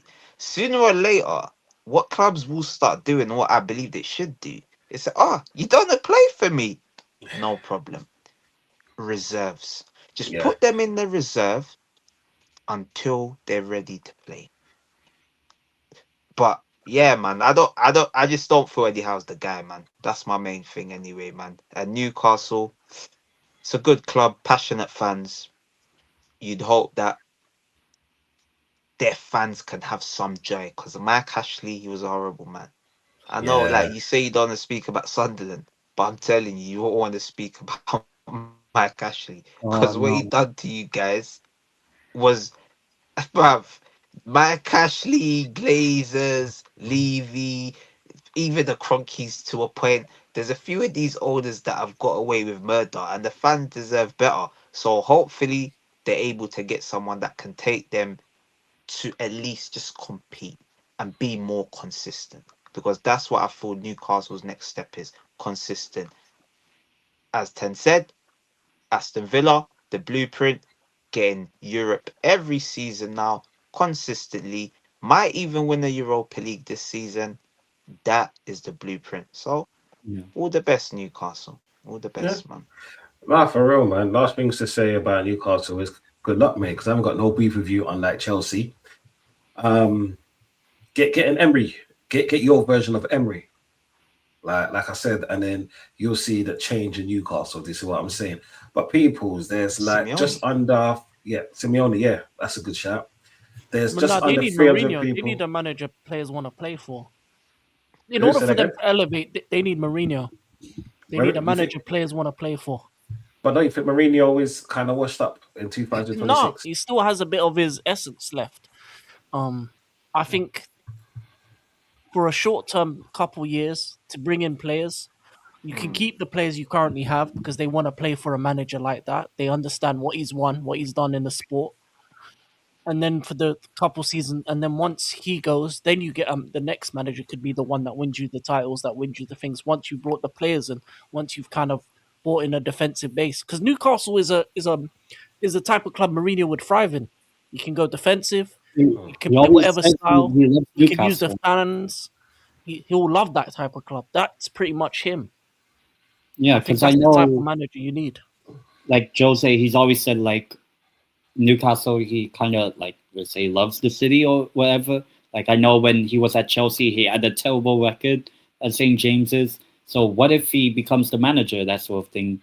And yeah, I think also now I think players have to come in knowing, okay, is my manager going to be Eddie Howe or let's say for example Jose or Xabi Alonso, whatever. I think that's now I think the manager bit is now becoming just as much as getting Europe. I think also the manager and what they because yeah, it's nice to win the Carabao Cup, but how about someone that's won maybe the Bundesliga unbeaten, or someone that has won a Champions League as a player or manager, or something like that. Like it's Carabao Cup, and then there's like more trophies that others There's would levels. respect. Yeah. So I I get think that. the manager is important in terms of the name. Yeah, that might be a good shout as well. Because, like King said, he's a known manager. People respect him. He's a very passionate person, a passionate person at the best of times. So, and you've got a passionate club, so that might be a match made in heaven. You know what I'm He saying? has links to the club as well because Yeah. his mentor was Sir Bobby Robson. Yeah. Oh yeah, at Barcelona, isn't it? Yeah, Yeah. so Yeah. he has links to the club through that as well. So it would make sense. It would be the final. It would be nice for that Newcastle to be his Yeah, I final club. Hurrah. Well, do you know what? Yeah, good luck to you, man. This is what I'm saying. But people, there's just under 300 people in there. I think we're on 30 something likes. Come on, people, get me to 50 likes, please. Another 5 subscribers wouldn't hurt. You get me? So just hit that like button, subscribe. It's free. Help a brother out. This is what I'm saying. Please help a brother out because if you don't, I've got people like him and him, yeah, calling me names for no reason. You know what I'm saying? They just like to make up a name for me. Like this pussy said Donchenko because they know how much I hate Donchenko. This one, yeah, calls me what fraud C for whatever reason. It's only him right there that don't actually call me a name. You call me Don C. You know what I'm saying? But yo, people, make sure you're liking and subscribing. Let's get to some of these questions out here, right? Alexander and Soccer, I will talk about your question when it comes to the Arsenal thing. You hear what I'm saying? He said, is there a fire sale at Newcastle if they don't get Champions League? Bruno, Tonali, Lewis Hall moving on. Well, I mean, it's almost expected we're not going to get Champions League anyway, even like at the midway point of the season. But I think it's more just like Europe. I think the only player that I could see among the three names mentioned, who's, let's say, if we're not in Europe altogether, who's the most likely to leave? I think it's Tonali, I would say, because I think he deserves a move. Obviously, I would prefer to be not in the Premier League or whatever, but if but that's kind of tells you that Eddie Howe this season has failed. He's failed the players. I know you could also say the players also failed, but Eddie Howe failed to deliver Europe. So if you expect a fire sale, then yeah, I do, because like this can't be happening where we get Europe and then we get top 4 the season after, and then the season after not get Europe and I'll struggle in the league, but then the season after get top 4, Champions League again, and then miss out on Europe altogether. because it's been like that ever since the takeover, more or less. So I think if there's a player there, I would probably say Tonali. I would say Anthony Gordon. To be honest, I don't mind selling Anthony Gordon because I think I'm not saying he's Overrated. bad, but Liability. yeah, more or less sometimes like the one maybe like that one example. It's not this season, or it could be partially this season, but last season, um, before the Carabao Cup final that we ended up winning, um, there was a game 1 or 2 days, 1 or 2 games before the cup final, and Anthony Gordon had like a stupid challenge and got himself sent off and got a 3-match suspension. Basically, he didn't play in that cup final, that sort of thing. So that sort of thing, I'm like, that. Also, I think the one thing is also the goalkeeping situation. I mean, it's Nick Pope or one of the best goalkeepers back then, and Ramsdale. I wouldn't say that that really gives me confidence in terms of goalkeepers. I think Pope is past it, and Ramsdale I just think is not as good. But yeah, I do expect a fire sale if we don't get Europe at all. Yeah. Maybe not like Bruno G because it seems like he loves the club. So we have to get players like a Bruno G or Lewis Hall because Lewis Hall is a Newcastle fan. That's probably part of the reason why we were able to get him from Chelsea because he's a Newcastle fan. I heard Saka's father is a Newcastle fan, but yeah. No comment. Let's not even comment about that. Is what I was saying. Let's move on from Newcastle. This is what I'm saying. By the way, like I soccer junkie, you're a bad man, you know. That's it. Oh, they true. That's crazy. Do you know what, right? I don't know whoever he's dating. That's up to him. Yeah. As a man, that's actually married out here. Can I I will type that only name on say my computer? no No. comment. Yeah, no comment. That's all I'm gonna say. No comment. If he's dating that, you know what? Yeah, everyone has to get some. This is what I'm saying. But no comment from me. This is what I'm saying.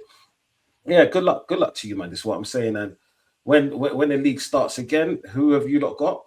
Is your first game back? Oh, for us, Palace away, and that's after Palace played the Conference League game 3 days before playing us. Oh no, you'll So win that then. You'll win that one. yeah, because that I heard they're not good after a Conference League game, and it's Yeah, they're against terrible after. Fiorentina as well. Yeah. So Yeah, that's yeah. a tough game. So we'll see. But knowing Eddie Howe, can't be sure with everything. So yeah, that's how I think. Nah, I get that still. All right, yo. Some people want to talk about Arsenal. I don't really care about Arsenal right now. This is what I'm saying. Soccer Junkie had a question. Let me find it again. He says, Don and Blacker, thoughts on MLS links to United? Blacker, take this one away. It's all you, my brother. Bruv, yeah, obviously we're hearing that Miles Lewis Skelly, his agents are looking for a way out, and you know what, yeah. Obviously, I don't want this to happen, but I can see something like this happening because the way Arteta's treated MLS and Wanyeri this season, why would they want to stay and play for Arteta? Like, for what reason? Like, number one is haram football, and you can't fully flourish. Like, you can't flourish. MLS ain't a left back. We know he's a midfielder. So if he went to Man United, I'm sure he'll be able to get a lot more games in left back and midfield. You're fighting against two Sure. pensioners. One pensioner's gonna be going next season, Yeah. and another pensioner somehow, I don't know how he stayed fit for a whole season.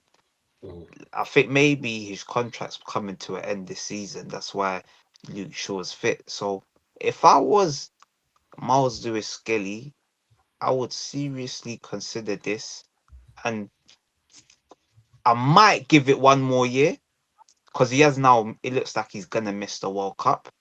So one more year can't hurt. He's, I think, 19 years old now. So if he stays at Arsenal one more season, it's not gonna hurt him. But I would not be surprised if he leaves. Whether it's Man United, that's another thing. I wouldn't want it to be Man United, but if he went to Man United, I would have no hate for him Yeah. because we had him and we fumbled him. We saw him last season. Last season, Miles Lewis Skelly, the man, left back, goal on his debut for England. Now I seen Jed Spence. Jed Spence, that he's knackered. Yeah, Jed Spence is playing for England. The man who runs a DCAT prison. He said it's a penitentiary. It's a DCAT. Everyone's just leaving, returning when they want. They get their 28 days, smash him in. Like, you know what I'm saying? It's a nonsense. So, so That's fine. yeah, man. I feel Miles Lewis Skelly. I think he should actually leave. I think he should, man. Even though I don't want him to. That's my thoughts, man. Do you know, yeah, I think he should go on loan. I don't think we should sell him, especially not to Man United, because I do not want to strengthen Man United not one bit. I know, like in one sense, I don't really care because he's not playing. But I do believe that he deserves to get minutes. We know that he's not going to play in midfield. And in my opinion, Nkape is above him. Yeah, and Calafiori is what I'm saying. Miles Lewis Skelly brings us a different dimension, and we all know that Arteta likes to invert. And the only reason why he's played him in those matches, obviously for one during injury, but Miles Lewis Skelly hasn't taken his opportunities because, as great as he's been in moments for myself, consistency is the biggest greatness that I will require from any player in my team. Yeah, and he hasn't been consistent. I believe that we shouldn't sell him though. You know what I'm saying? Because he's a talented, he's a talented player. He's actually a talented star boy. Could be a star boy instead of a star boy that's 25 years old. Right? I think that we should send him on loan to Spain. Yeah, because I think that he will thrive there. He will thrive there. His ability will be perfect for a league like that, and then bring him back within 18 months, and then we'll see what he's made up of after that. But for us to sell him, I think we're losing out on a possible talent. And if we do sell him abroad. Do not sell him in this country because we've sold players to rival teams time and time again, and they've always come back to bite us in the arse when it matters. This is what I'm saying. Yeah, we've seen it so many times, and I do not want that. You get me? But yeah, man, them, any thoughts? I'll let Jim go first. Guy King? What in regards to this question? Yeah. I wouldn't go to United either if I was MLS. If I'm MLS, I'm going Europe. I'm going up to a place where I can develop and grow. I'm going to Dortmund. I'm going to the French league. I'm going to either on loan or permanently where I can actually play week in, week out and not have to deal with the British press, not have to deal with the BS that you get with the English league, and just grow my profile and then come back to England once I'm the ready-made player. Yeah. So if I'm MLS, don't go United. United's the worst spot to go to because they don't do their young players any better. Look at Mainu. He's about a couple days away from leaving the club because of Amarim, and you don't know who the manager is going to be next season for Man United, and he might be a manager that might not like young players. So then you go there, it might not work out for you. So for him, go somewhere where it's stable. Go somewhere where you can get a positive opportunity to play week in, week out and grow as a player. So I think he should leave Arsenal. I think him and Waneri should leave Arsenal either on loan for a season or permanently, both of them, because Arteta isn't playing them. Because in the end of the day, Arsenal will be Arsenal regardless if they leave or not. But for them as individuals and as talents that should be in the England World Cup squad, should be thought about as players that should be playing for England over the next 3-4 tournaments, they need to move on from Arsenal because MLS isn't a part of the squad now because of what Arteta has done to him. They should have never signed those contracts for Arsenal those years ago. They should have moved on then, in my opinion, to clubs where they will play week in, week out and grow as players. And Arsenal's not the place for that to happen, unfortunately, because Arsenal are going for big titles. And when you're going for big titles, you don't have a time to implement youth. And Yeah. not just be like that at the big clubs. So yeah, man, go Europe, go abroad, go Germany, France, and become better players, and then come back to England when you're ready to another English club and show Arsenal what they missed. Yeah, like Gnabry did. Can't believe it.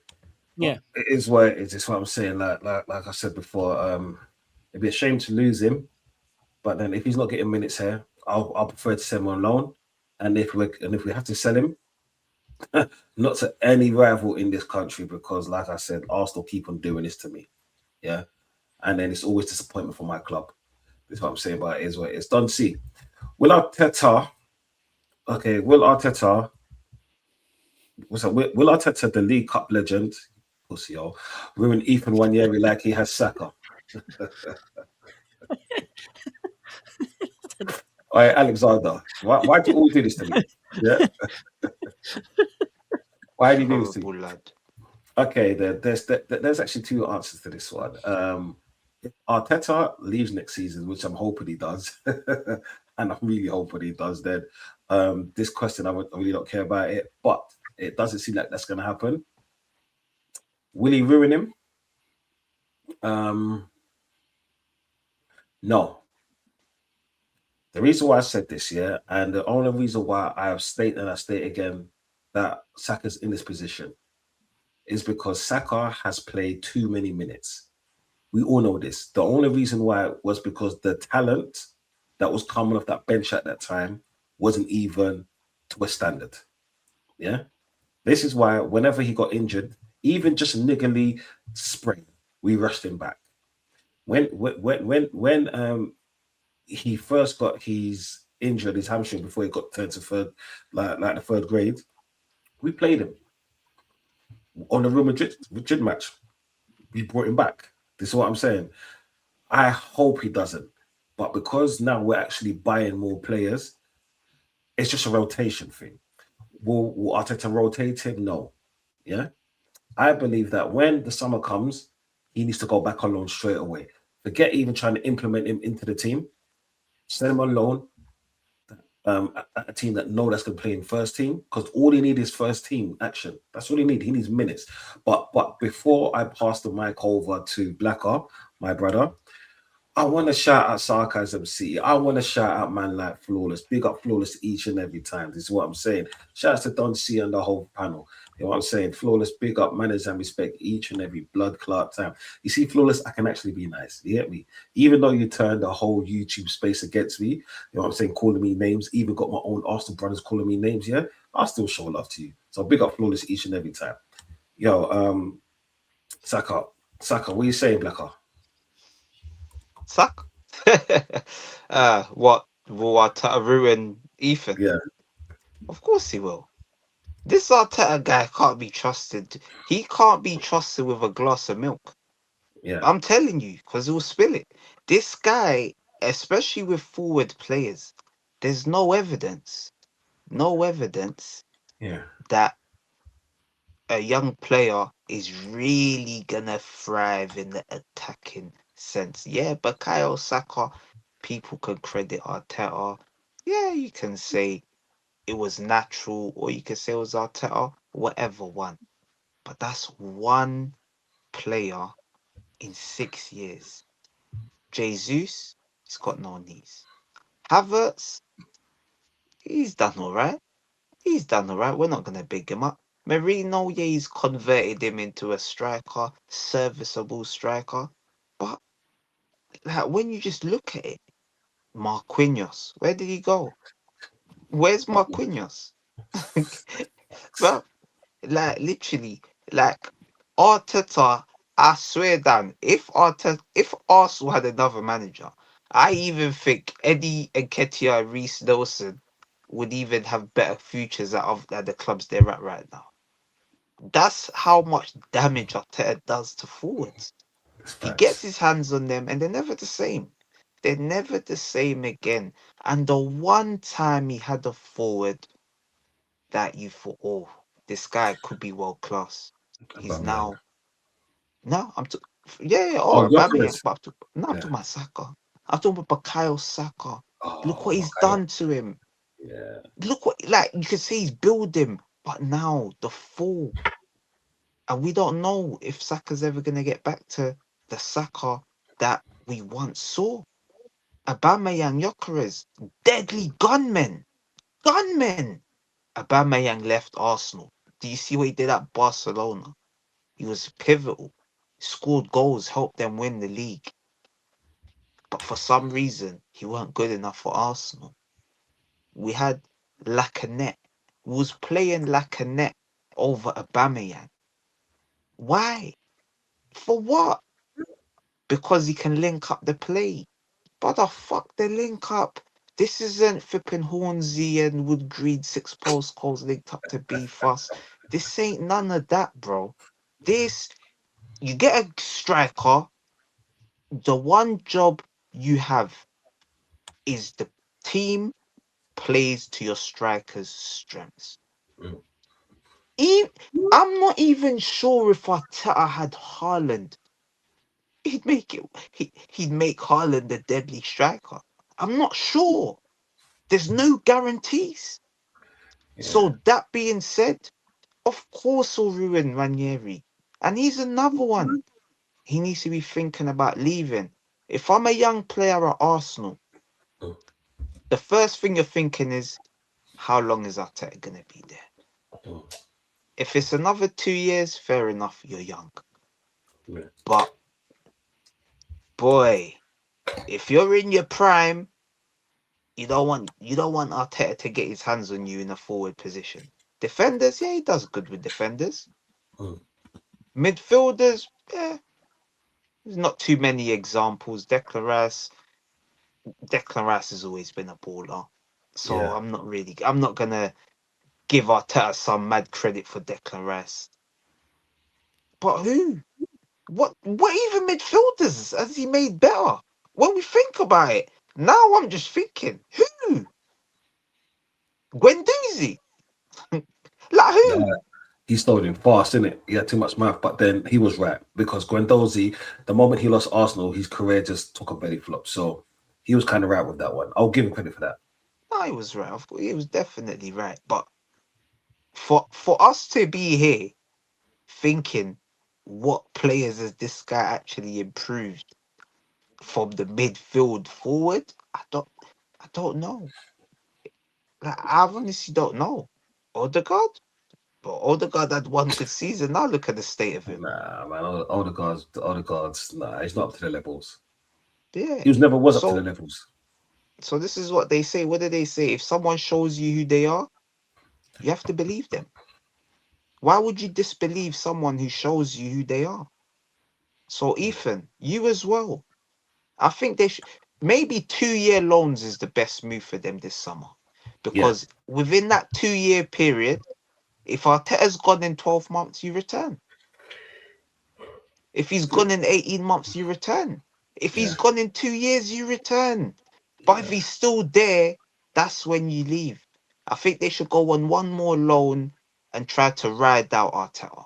That's Mm. my advice to Miles Lewis Skelly and Ethan Wanyeri. Go on loan for a couple years and try to ride out this Mikel Arteta storm Yeah, because his facts. fans, they'll come for you. If you don't perform, his fans will blame you. That's the maddest thing. That the way people's turned on Miles Lewis Skelly. We know he's got his deficiencies, but we've always known he's not a left back. Ethan Wanyeri was being played right wing. Is he a winger? Mm. I don't think he's a winger. Nah, He's a he's a number 10. 10. Exactly. So he'll play you in the wrong position. Mm. And if you don't play, if you have a dip in form, he'll throw you under the bus. The way he's treated Skelly this season, it's a disgrace. Yeah, Nah, it's proper bad. Like, Declan Rice is being flogged like a dead horse. Why is Miles Lewis Skelly not coming on for 60 minutes for him when we're winning games 3-0? Why is he Norgard. not getting those minutes? It Mm. don't make sense to me. So yeah, man, just keep it moving, lads, and hopefully Arteta's gone, because don't worry, it's not just you living the nightmare. I'm living it too. Right. Surviving Arteta. We're all living in that, man. All right, King, I know you got to go, bro. Yeah, And yeah. thanks for showing up, my brother, man. Shout out your team. Appreciate it. Are you down Yeah, in African. WWE? So go on. Yeah, African King Academy. I'm gonna do the women's football and the F1 over the weekend, so I'm gonna be doing that, and the Colombia France game as well. Appreciate for having me on. Big up to Appreciate everyone in the chat. Big up Don C, Blake, Blacka, and 10. And yeah, man. Remember, fraud C settings, and I'm out. Peace. Nasty. Bro. But what do you mean nasty, man? You gave people Donchenko blood, and do you know every time I jump into a bro? Yesterday I was in Flawless's team, yeah, Flawless's chat on Sarcasm City. Make sure you like and subscribe to people. The moment I got in there, all I saw was Donchenko, Don Fraud, Donald Charles, bro. This is what I'm saying. What the fuck is going on? Like, I'm like, this is like 1:30, and I'm getting that kind of abuse at 1:30 in the morning. You get me? Yeah. I'm like, you know what? I'm going to sleep soon anyway, so fuck all y'all. But anyway, Ali said it as a joke, you know. I didn't know catch up, so I think someone else has took it and run with it. It weren't me. You're blaming the wrong person. once Someone's again, took it to Sarcasm back up. TV. No, blood. Who said it? Who said it? Who said it? I just gave the man the grub. He pebbled it down. Don't bring me down. Blood. Just because, like it's like this here, people. Just because someone burnt down the forest, who started the fire? You get me? Who's blood? But who got those matchsticks? Yeah, just rubbing them together like they caveman old school. This is what I'm saying. Yeah, who did that? My brother, it was a natural disaster. Sorry. Yeah, natural disaster, mate. A tsunami's natural. No, it's not really. A cyclone is no, not really. Yeah, that's not natural disaster. This is what I'm saying. Pussy old blood, but it's minor blood. Get me? Oh yeah, let's change up a little piece now. Yeah, people, make sure you get in your questions now, because now this is a free fall. You hear what I'm saying? Make sure you like and subscribing and get your questions in. So RSV, big up RSV each and every time. Yeah, Burkamp or Del Piero? I won't lie, it's hard, but I'm biased. So, but so I started thinking about it, but then nah. Dennis, that's my guy, bruv. Del Piero was a baller. He's one of them players that when I was playing Pro Evolution car, obviously you kids might not even know. You just know about EA. It's not even FIFA. When I was Yes. playing Pro Evolution, like those are one of them players that every now and again I'd make sure I'd get either a Del Piero or a Totti, because they just had that something. I don't even know what position are these players? They're probably number 10s in this today's day and Yeah, age. They that's were it. more like support strikers, yeah. So they're like number 10s, both of them even. That just magical players. This is a very good question. But Dennis Bergkamp, the things that I was watching this guy do, like he's probably got, bruv, it's a top 10 goal in Premier League history. My friend below, he was there. He Yeah. saw Davies ass get destroyed. So And and you're forgetting, and in World Cup history as well. oh, the volley. Argentina. No, not yet against Argentina. Was it Walk up over wait, his is head, take a touch again, and slots with his left foot in the corner. Yeah. yeah. Mhm. 98. Not yet against Argentina. Yeah. Nah, I know exactly what one you're talking about. So just because I seen Bergkamp play and I seen him do magical things, World Cup, Premier League, Champions League, and he didn't like flying. Can we imagine if this guy actually flew? Yeah. If he weren't scared? Like, yeah, man. So Dennis Bergkamp for me, he edges it over Alessandro Del Piero. We saying 10.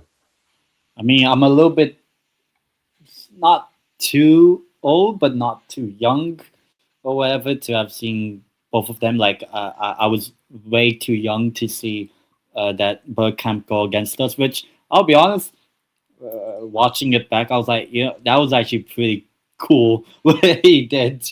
I would say that goal against us. But I think both of them are good players, very good players. I mean, if I say Bergkamp, it's correct. If I say Del Piero, it's correct. I guess I'll go with the one that won a World Cup. So I guess I'll go Del Piero. Fair enough, man. For me, it's I don't think it's even biasness. I saw both of them play, and I think both of them are world class. They're extraordinary players, and they both changed their teams. You know what I'm saying? And I'll always say Bergkamp because first and foremost, I'm an Arsenal fan.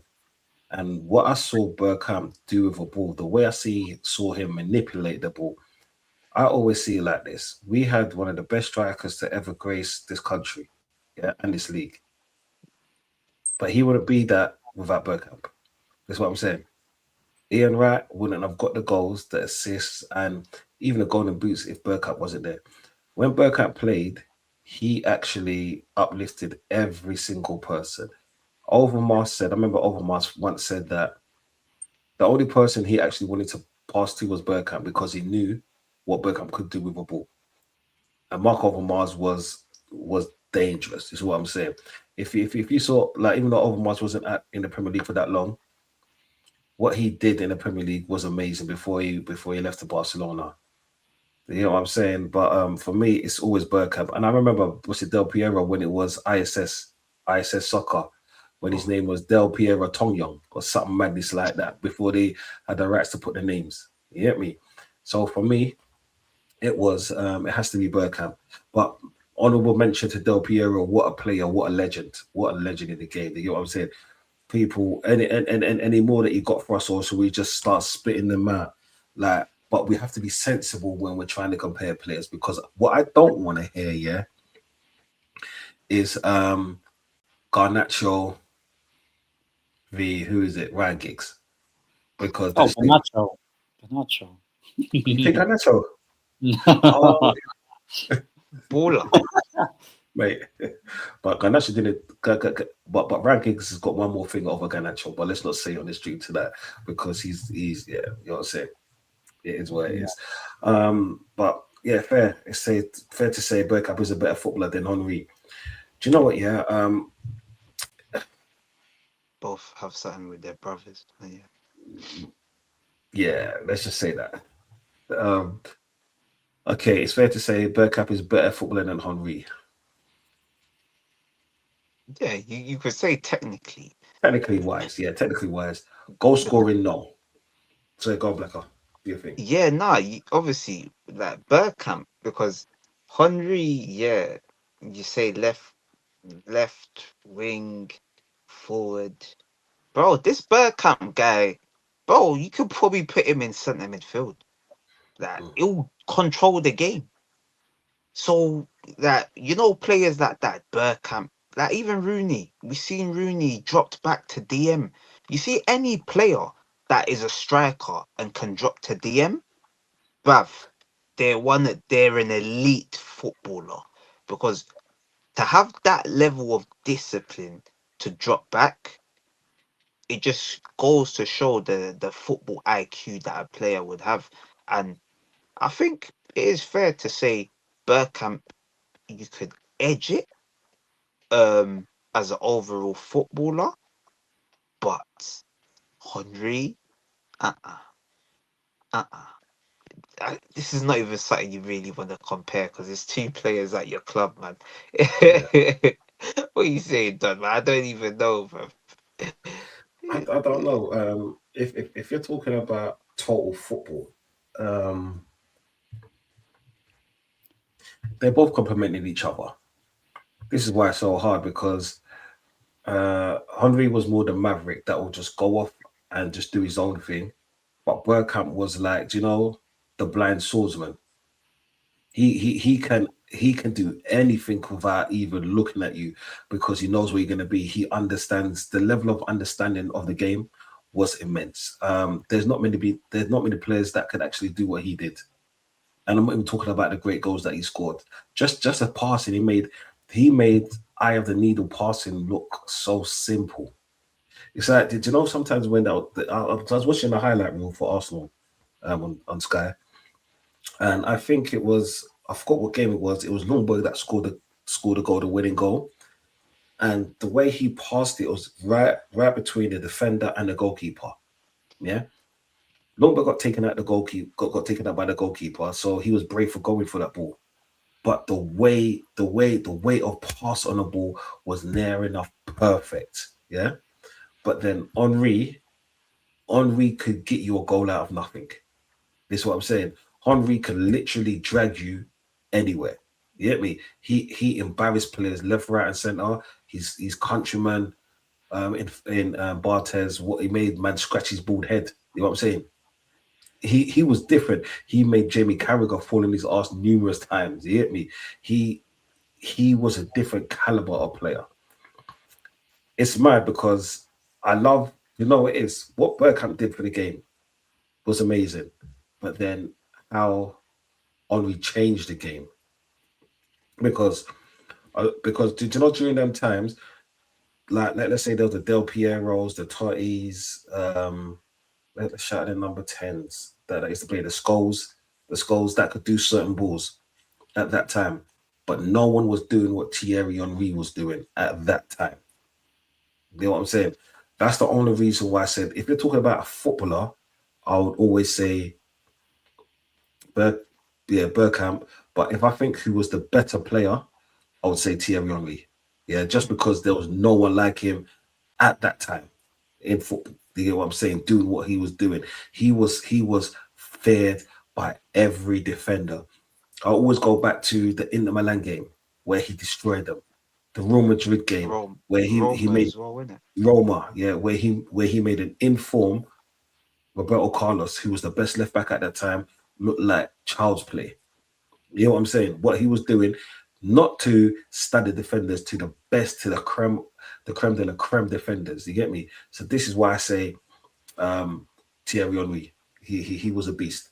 What? Done. Yeah, go on. I was gonna say, I feel like in my head I've got the comparison. I feel like Henry is a Drake.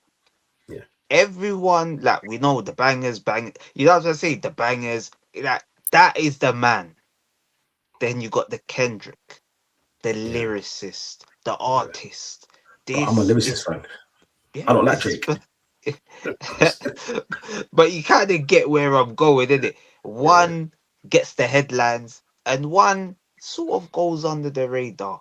It's not Yeah. everyone's. It's not everyone's cup of tea. Not everyone gives Bergkamp the full praise. When you hear about best strikers forward, you don't really hear people saying Bergkamp. It's more Arsenal fans and like football connoisseurs that Yeah. value what Bergkamp brought to the game. So that's sort of how I'm looking at it. I don't really think there's a right or wrong answer. Answer, yeah. Yeah, no, it's true. Because they're both honestly, they're both like world beaters. They're both world class in their said positions. And at that point, there was no one that could did what they did. Just like what you said, you mentioned that Bergkamp goal against Newcastle. It's never been done again. Yeah.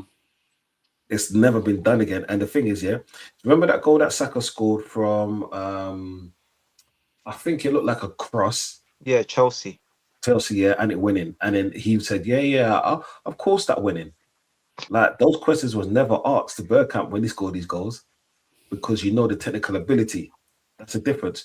When you know a player's technical ability, it's like saying Gerrard. You see Gerrard like 40, 50-yard shots, yeah? Did you mean it? Of course I meant it. I'm Steven Gerrard for fuck's sake. You get me? Yeah? There's certain ballers that when they do a particular skill or score a certain goal, you're like, yeah, cool. All right, then no worries. I just take my hat off. You know what I'm saying? You're the man. Yeah, but what do you think, Ted? I mean, both are really good, obviously. Can't really say much because I actually didn't really watch them live, I would say, or when growing up. But yeah, obviously both very good players, so that's all I can really say. Okay, no, very good player, bro. But I get what you're saying. do you know what it is, bro? There's always YouTube, like this is what I'm saying. Literally, watch. Do you know what it is? I wouldn't say watch a compilation because sometimes compilation doesn't do it justice. Watch Yeah. about 4 or 5 matches. Yeah, if you could find them, watch about 4 or 5 matches. Just look at the player because the movements, what they used to do, and it's like as well. What makes players from that era so great is because their man had challenges knee high, shin high. Yeah, and they were always getting back up, and then they was giving their all on the on the field. Is what I'm saying, and they was giving as much as they was taking as well. This is why I would always mention them as being the goats of the Premier League. Like these new school players, you just look at them and then they start falling down and crying and stuff like that. Asprilia, baller, Oh yeah. baller, baller. You know what I'm saying? Big up Oregon. You know what I'm saying? Baller.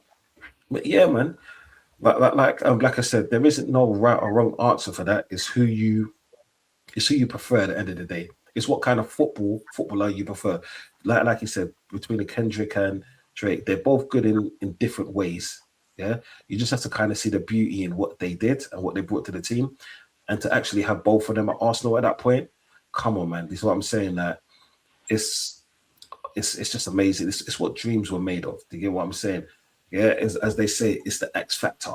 You get me without the sub story. It's the X factor. You get me? So let's try and compare Newcastle players to Newcastle players. Yeah. Let's say it's hard because you lot never really had a period where you was on top. So it's hard to pick out your lot's players, isn't it?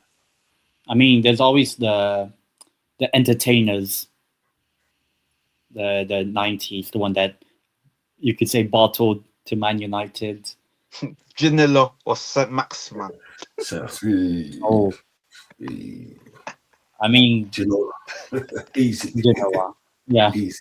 Easy. I mean, what's what? I know one can be like, Ginola Beardsley.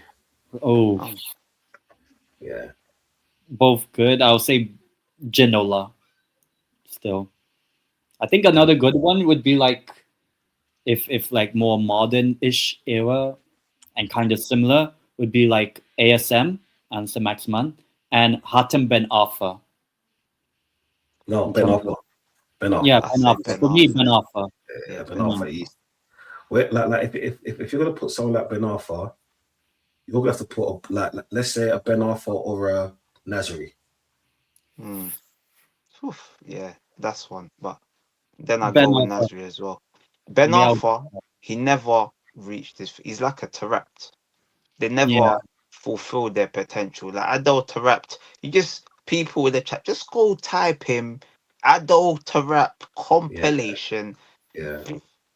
Right, man. QPR. QPR baller, innit? That's when Harry Redknapp was the manager for QPR, innit? Them Yeah. days there. I don't. I think Yeah. he had the greatest ever championship season. They shouldn't have put him in there. He was literally treated like Ballers League. He was taking a piss. But I think I have one. We said Bruno G or Tonali. We've got it in our face. Mm. Obviously, longevity, obviously Bruno, but I think I'll be honest. I think we don't win the Carabao Cup against Liverpool or that run we were on from like December, January when we beat Arsenal at the Emirates and all that. Because I believe, yeah, Tonali was in that game when we beat you at the Emirates. Bruno wasn't because he was suspended or something. Yeah. I'll be honest, I think because there are some Newcastle fans that are okay with letting Tonali go. For me, obviously, if it does happen, I can accept or whatever. But I think Tonali is a big reason why we were really good last season. And I think a reason why we won the trophy against Liverpool. So I would say Tonali because for me, I think he's in terms of technical ability, I think he's better than Bruno. I think because like you saw, I don't know if you watched the Italy game yesterday. He's the reason why Italy didn't, maybe didn't get knocked out by Northern Ireland. Like Tonali is the reason why Italy or maybe could go to the World Cup. And he's, let's say when Bruno's been injured, Tonali actually has stepped up the game against Aston Villa in the FA Cup, scored 2 wonder goals from outside the box. For me, yeah, Tonali. I have to say Tonali. Even though I know most Newcastle fans say Bruno G just because he's been there longer, captain and all that. But for me, I'm like technical ability. I have to say Tonali because I'll say if we let go of Tonali and replace him with someone that's not as good as Tonali, I think that's a downgrade. I would say. I mean, I didn't really watch both players live, but I would maybe say Gaza, I guess, because I think also some England fans would say Gaza as well.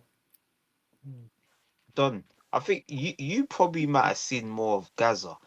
Like, but Yeah, why do I think he's overrated? he is overrated. He's overrated. He was an English hype. Like he had the do you know what? Yeah, because he was doing a lot of things that English players wasn't doing at that time. Like, but people forget that because he was playing in the Italian league as well. This is why he was doing those things. Yeah, he was a baller. He was a true baller, and I'll never take that away from him.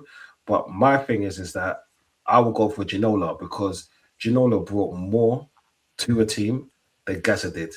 You know what I'm saying? Gaza set the way for England. But then if you saw who was in that team at that time and the players they wasn't picking for whatever reasons, let me just add, yeah, a lot of people would have said Gaza. This is why Ten said a lot of Newcastle fans would say Gaza, but look at the fans that's saying it. You know what I'm saying? If like a lot of people that actually enjoyed football and pure football, Ginola played pure football. His antics was on another level as well. You get me? Like I think that Ginola gets disrespected a lot of the times just because he wasn't the star man, yeah, even for his club. But as a footballer, an amazing footballer. This is what I'm saying. My pick is Ginola all the time. And I swear he had a beef with France as well. He had some. Yeah, They didn't pick him in France '98 as well. Yeah. So yeah, man. Because I watched they were doing the in COVID. They was doing the recaps of Euro '96, and that was the first time I was watching like live games of Gaza, and he weren't the one that stood out. It was McManaman that stood out for me, and yeah, it's no surprise. One went to Real Madrid, one played for Newcastle, Rangers, Tottenham. You can say because of the drink, but nah, man. I just feel like it was English hype, man.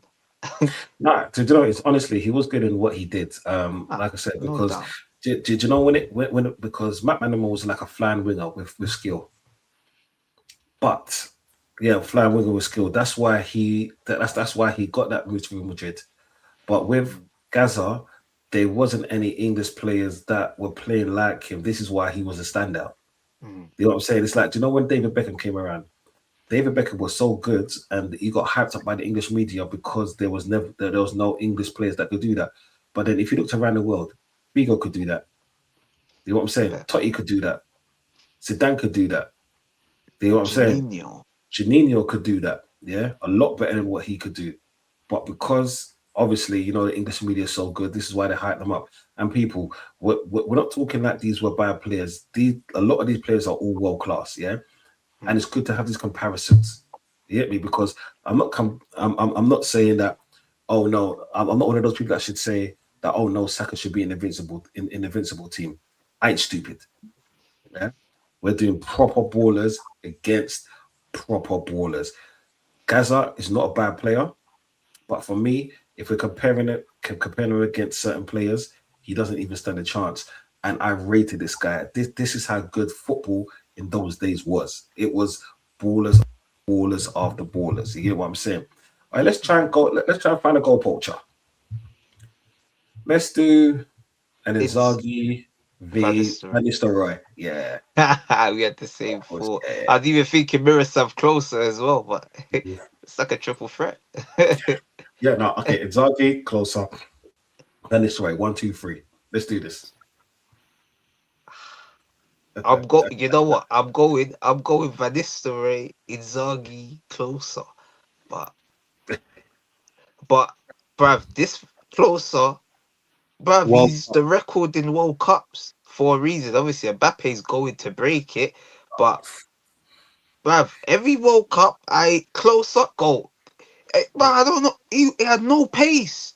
He had no pace. Like all of them. I think Rude's probably got more pace than the rest of them, but you wouldn't think about them about pace. Inzaghi, Mm. bruv, hey, VAR was about in his day, bruv. Because them man's always on the last defender, proper Yeah, poacher. Like, Inzaghi, what a player. That's how you know we had it good. Italy Italy had 5 number 9s yeah, that would be in the top 10 number yeah. nines today. Like, Facts. that's how mad it is. Like, Facts. Facts. they Let me got say that Totti, Del Piero, Vieri, again. Yeah. Inzaghi, I forgot about nah, Vieira. yeah. huh? Shit. And big up Christian. Mario, you good brother. Big up, big up, big up. Yeah. So that's at least 4. That's at least 4. I know there's someone I'm forgetting. Like, but it just goes to show you the standard of football now. We had an England game today. England started a striker that is in 17th position. 17th position. They started well, he didn't start, but he came on. 18th position, Jared Bowen. How? So you got Bowen and Solanke getting in this England team. Just look at the standards on the floor. And if I talk about England strikers, I don't think people Oh, know what was going on. Yeah, They Luke and had Tony. Ian Wright, Les Ferdinand, Matt Letitia, Sheringham, Shearer, Fowler, Owen. Owen, Yeah, a man. 7 man. Ferdinand. That's Ferdinand. Yeah. I said Oh, yeah, that's Ferdinand. Yeah. Ferdinand. Like this is what I'm Andy saying. Cole. Like, Andy Andy Cole. Cole, Yeah. Shit. Beardsley, and bro, just deep it. That's like 9 man. We And man, look at now they got oh, Solanke, So, like Solanke. Like these footballers, I'll be honest with you, they wouldn't make the bench back in the day. They wouldn't make Bolton Wanderers bench. Some of them are not Kevin Davis's level, bro. I'm watching them, and there was a comment before. Big up, I think it's RSV, when he's talking about people are now doing the recency bias over nostalgia bias. We all have eyes, bro. We're yeah. watching these footballers, and Ollie Watkins. Like Ollie Watkins is a middle of the road footballer, bro. But today, he was like last season, he was a top 5, maybe even a top 3 striker in the league, Facts. bro. Yeah. Bro, Tottenham at one time, once upon a time, had Berbatov, Robbie Keane, and Jermaine Defoe. Now they got Solanke, Richarlison, and Kolomwani. Who? So look at the state of what's going on. So, bruv, it's finished. But yeah, man.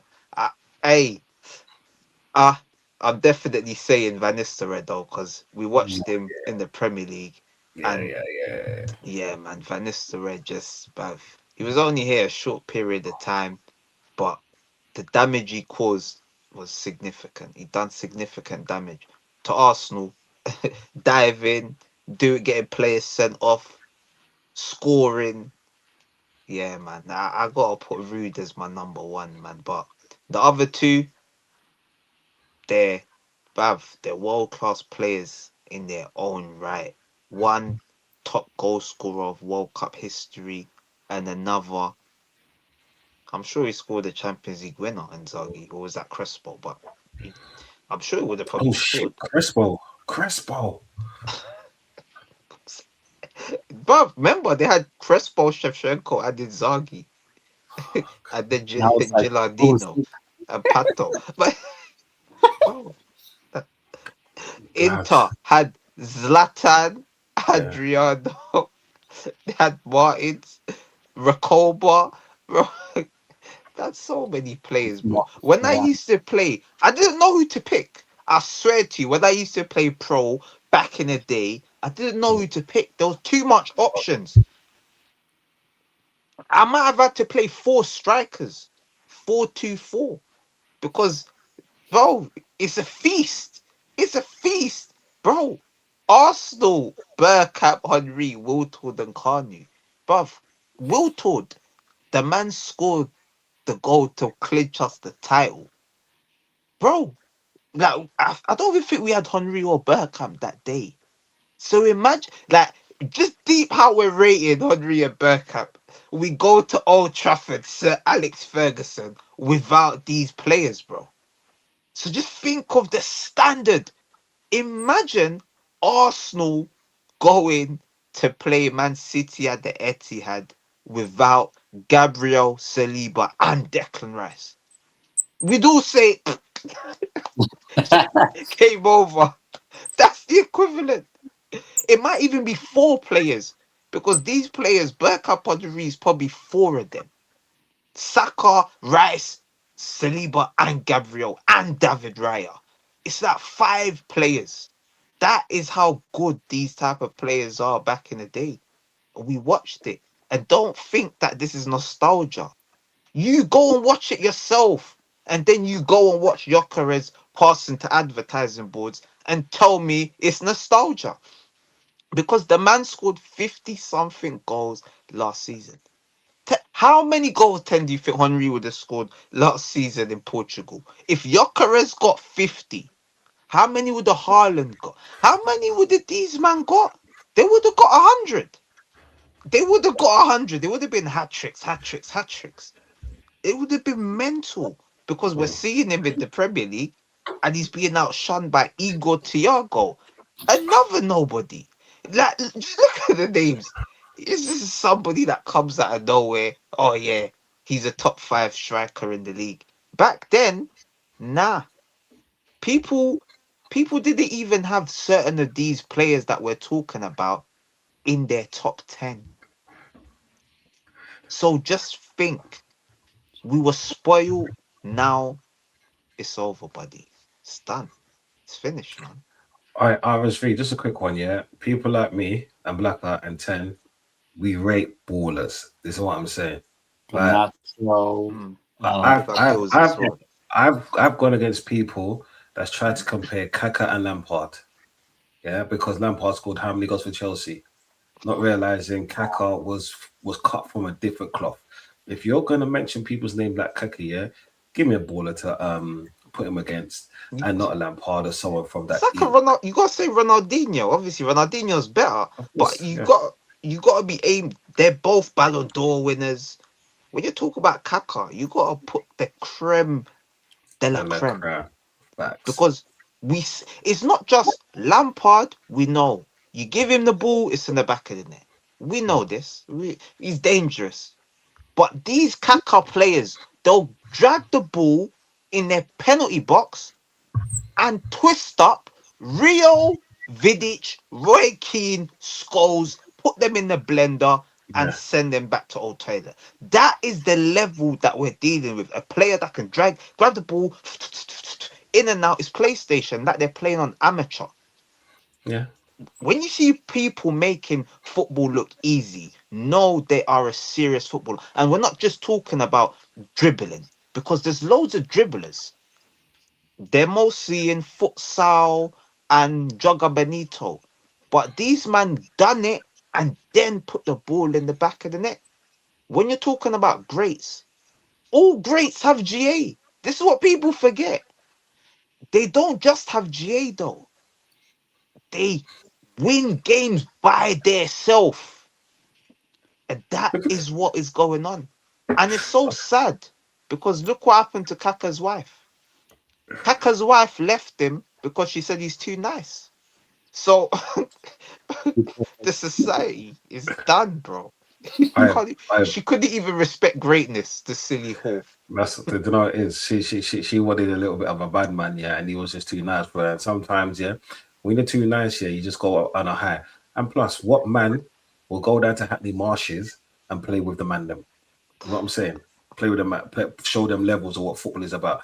But big up Barry each and every time he says, did Kaka get A plus in his GCSEs? I don't think so. I don't know who's better. Okay, well, one man actually played football, the other one was sleeping with other people's wives, but it's okay. Let's move on about that one there. This is what I'm saying. But yeah, that Van Nistelrooy question, it was Van Nistelrooy. Van Nistelrooy's top. I'll put Closer second and then Zagi first. But, you know what I'm saying? All right, then. Okay, who should we do next? Let's go. Do you want to like do it to a league or a country? Okay, let's do leagues. No, let's do countries because someone said the Trezeguet, yeah. So obviously they're going for Dutch, yeah. French. Not French. French. But Trezeguet wasn't even the levels of what's his Design. face?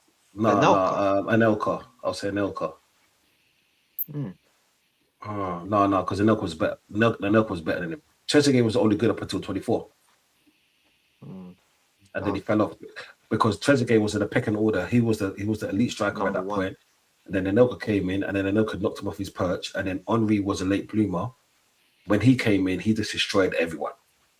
This is what It's I'm over, saying. buddy. So I don't know who I could compare Anelka with in the French squad. It would have to be present. But even present, no, because Anelka was good, but Giroud had the test of time. And as a squad player, I prefer a Giroud in the team than Anelka because a Giroud would make the team look better. That's what I'm saying. So who can we do? So okay, so that one's dead then, yeah. Let's try Brazil. Let's try the impossible Brazil. Ronaldo, go. Yeah. Yeah, forget. Leave him out of it. Ronaldinho as well, forget it, man. Yeah, goals. Kaká, go. Yeah. So who we got for okay, no. Marcelo. Or Yeah, Marcelo, Alberto Cafu, Carlos. or Roberto Carlos. No, Cafu. I'll wipe that away. Yeah, wash all the sins away, Cafu. And Dani Alves. Wait, Dani Alves, Marcelo, Cafu, and Roberto Carlos. We gotta name the four. We gotta go four in that order. We don't know if you're saying Cafu one, but who's number four? Is it Roberto Carlos? I don't know because Roberto Carlos scored a wonder goals from everywhere. Hey, do you want me to kick it off? Okay. I don't know. I need some freaking time. I tried to kick it off. I mean, an easy one is Spain midfielders: Xavi, Busquets, whatever you want to say, Iniesta, All right, brother, don't sleep on Senna. Don't sleep on Senna. and Marco Senna. Yeah. So I'm just trying to think. So okay, I don't me, know. Because say I feel like Don's just influenced me to now say Cafu number one. He's a goal, blood. He's a goal. Okay, I'm gonna start from the bottom. Can I say Roberto? I'm gonna say it. Roberto Carlos number four. It's mad. Like shame on you. Shame on me. I would say Marcelo in that four. Actually, no. Sorry. It's Marcelo 4, Carlos 3, Dani Alves number 2, and then Cafu. nah, sorry, Cafu. Dani Alves number 1, Cafu number 2. Roberto Carlos 3 and Marcelo number 4. I tried. Yeah. I tried.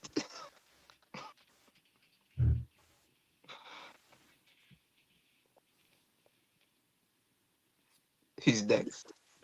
Go on, Ted. Do your thing, man. Because I'm thinking about this. This is tough, you know. Before, I'll say Marcelo bottom. The other Alves. There's Carlos and what's the other one? I'll go. So Marcelo.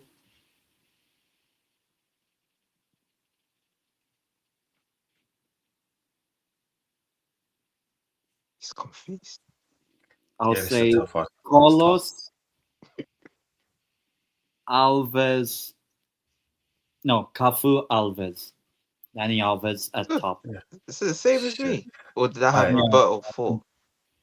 But yeah, All similar. right, chat, get involved. Chat, get involved with this one. Chat. We need you for this one, yeah, because this is tough as it is. For me, Cafu's number one, yeah. Because I saw most of his career. Like he like at 40 years old, blood, he was taking the piss out of like 24-year-olds. You know what I'm saying? Like, and this I take the consideration, and he has won everything in football. And it's not that he played in the best teams, he's seen so many of the best players around him, and he's outshone them at his old man age, blood. He was an uncle showing the nephews how to play football. You know what I'm saying? He was an uncle showing the nephews how to come on people. Like, do you know what? Yeah, I'm putting Danny Elvis as fourth. Danny Elvis, yeah. Oof. I like Danny Elvis, yeah, but he was The a most great. decorated footballer in history. Do you know what? Yeah, for me, it's not about stats. It's not about stats, blood. Yeah, No, I'm just letting you know. yeah. Me, it's a hard one. Cafu's got 2 World Cups. Oh my days.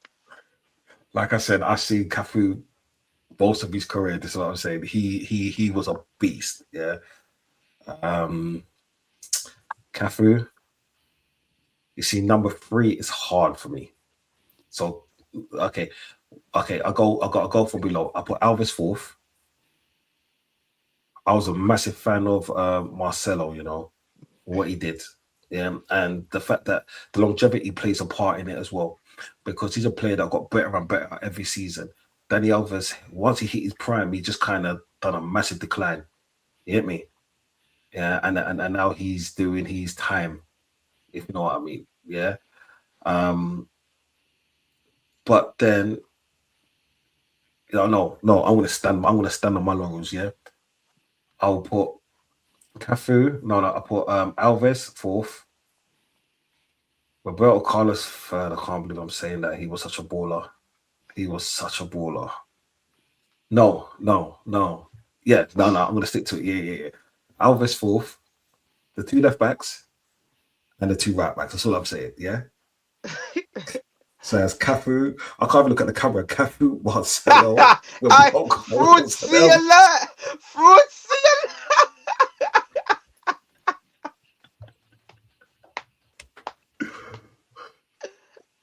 I can't. Hey, my brother. I'm now thinking. I'm looking at the 2 World Cups, and I'm like, how can I say Danny Alves is clear? This guy, bro. Obviously, only won 2 Serie A's, yeah. But, Yeah. bro, nah, that defense was No, but then, buff. mate, you got to. Do you know what it is that they're playing an unstoppable Juventus in that stage, blood. in That's as the well. thing. Yeah, and Inter. So you got to remember, yeah. So this is why you see Cafu. Yeah, Cafu was like players modeled their game around Cafu of what Cafu was.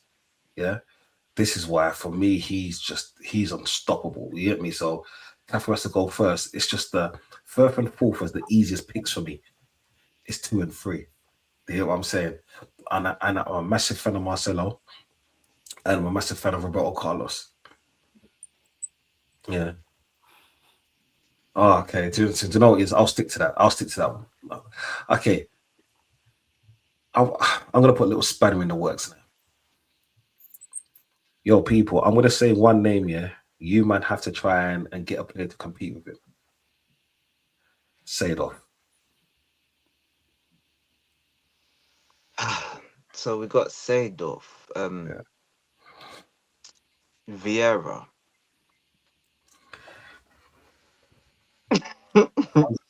10, add 1. No, but add one. It's got to be. We got to Oh, have. I think we got to have okay. three minimum because there's three of us. Okay. Seedorf, Vieira, and could be anyone. He just gave you one. That one. But I'll go Roy Keane Of- of Man United. Okay. Roy Keane. Old rivalries. Rav, can I be a fraud and say Vieira is better than Seedorf? You can say what you like. It's your thing. Vieira, Seedorf, Keane. I'll go that same one. Yeah. Even though I don't know if I believe it, I think it's Seedorf, Vieira, Nah, Keane, but nah. It's I'm it's staying with Vieira. for me. It's Seedorf, Vieira, Keane. Like I love Vieira because Arsenal legend. Is what I'm saying. But Seedorf, nah. Hands down, he could do everything. He's won everything in football, apart from obviously the World Cups and everything. Yeah, 3 Champions Leagues with 3 different countries, with 3 different Clubs. clubs. Is what I'm Yeah, saying. So, yeah, like, you see, yeah, my man. man, you see Seedorf here. You see the player that That's gets I don't want to be disrespected. fraudulent, man. Yeah. Mm, You see what you said about Bergkamp, how certain players don't get the love that they should have. Yeah. mm. He's that player. You know what I'm saying? He is the engine. Without him, they would have won nothing. For me, Seedorf is Yeah, man. this world, blood. You get me? But the thing is, because I'm a little bit older than you lot, so I saw these players when they first started out into their prime and later on and what they're doing. And for me, Seedorf's level didn't drop. Seedorf, you see Seedorf, yeah? He's Seedorf still is like, balling now. mate, Seedorf is like red wine. I'm a red wine drinker. I like shutting off the pub. You know what I'm saying, yeah? If you keep red wine, it gets better as it ages. That's Seedorf, blood. Seedorf was, Man. Seedorf. Ah, Like you, he had he had a vavavoom. You know what I'm saying? If you, I could you speak know, Dutch, that's it. you know what? Yeah, I think we're only gonna accept first answers from now because that's gonna give me more time to think because Yeah. that was a very fraudulent to put Vieira above Seedorf, but You it's love your done club. now. It's done now, man. I got it's on camera now. Okay, let me give you 3. Yeah. Hey, Alexander, thank for this one. Yaya Toure, Busquets. Yeah. And I'll give you one more. Yaya Toure, Busquets, Rodri. Busquets. What was the first one you said? The first. Yaya Rodri and Toure. Yaya. Rodri. Yaya. Oh, But I could swap Rodri and Yaya. But okay. Busquets has to be number 1. Yeah, I'm not mad at that. Just remember, I these are agree. players. Yeah, yeah. Yeah, Busquets is a dog. Oh. He's the dog. Yeah. Okay. The old cliche one then. What Gerard Laporte scores. Makalele, Kante. Or Let's. Gattuso. Oh, not Gattuso. No, he's Davids. dead. David E. A good David. Edgar Davids. Edgar Davids. Yeah. Okay. I'm gonna do this based on what I saw in it. So Yeah. obviously Davids will be number 3. Yeah. He played for Tottenham, obviously. Then like bro, this is what I'm saying. Once again, I'm gonna feel fraudulent if I put Kante above Makaleli, bro. It's your team, blood. I nah man. Makaleli, Kante, and flipping then Edgar Davids. Okay. I'll go Davids. I feel like just because he actually won the title with Leicester, Makelele, Kante at 1. Yeah, no. I'm there with you because Kante, even though Makaleli made that role, Kante defined it, and he also won the World Cup. You know what I'm saying? And he was a And massive Champions. player to be the World Cup, the Champions League. His name was ringing bells from when he stepped into the Premier League. His career literally got better and better and better and better. And he wasn't just a part, he was one of the main parts. So Kante, Makaleli was a beast. And Edgar David. You know what I'm saying? What chat, have you got any names for us? Throw out some names for us. You know what I'm saying? I can give Someone, you names. yeah. I can give you names. I could it's gonna be horrible as well. Okay. You know what it is? Because I can't think of a third, yeah. Because I would have went down the road of Cannavaro, Maldini. I didn't watch Berezi, but I know that would be a crazy three. But Nah, Baresi's sick. yeah, Baresi's sick. go Yeah, I know that three. Easy, I know that three. Alright, cool. We'll go with Cannavaro, Maldini, or Yap Stam in it. Because they all played at AC Milan as a back three in it. Oh, you know what? We go with the whole back four, yeah? So wait. Actually no, but not Cannavaro, but Maldini, Yap Stam, Cannavaro, and Cafu. That's our four. Yo, you gotta pick for the four. 1 to 4. Who's going first? Do you want me to go first? Don't Yeah. see you go first. Maldini, Yeah. Cafu, and Maldini, Cafu.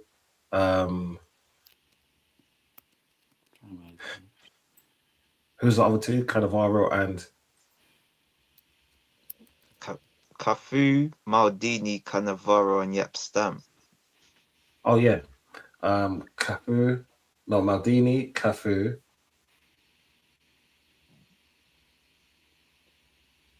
Fuck. Yapstan. Yeah. And whatever the last one's name was.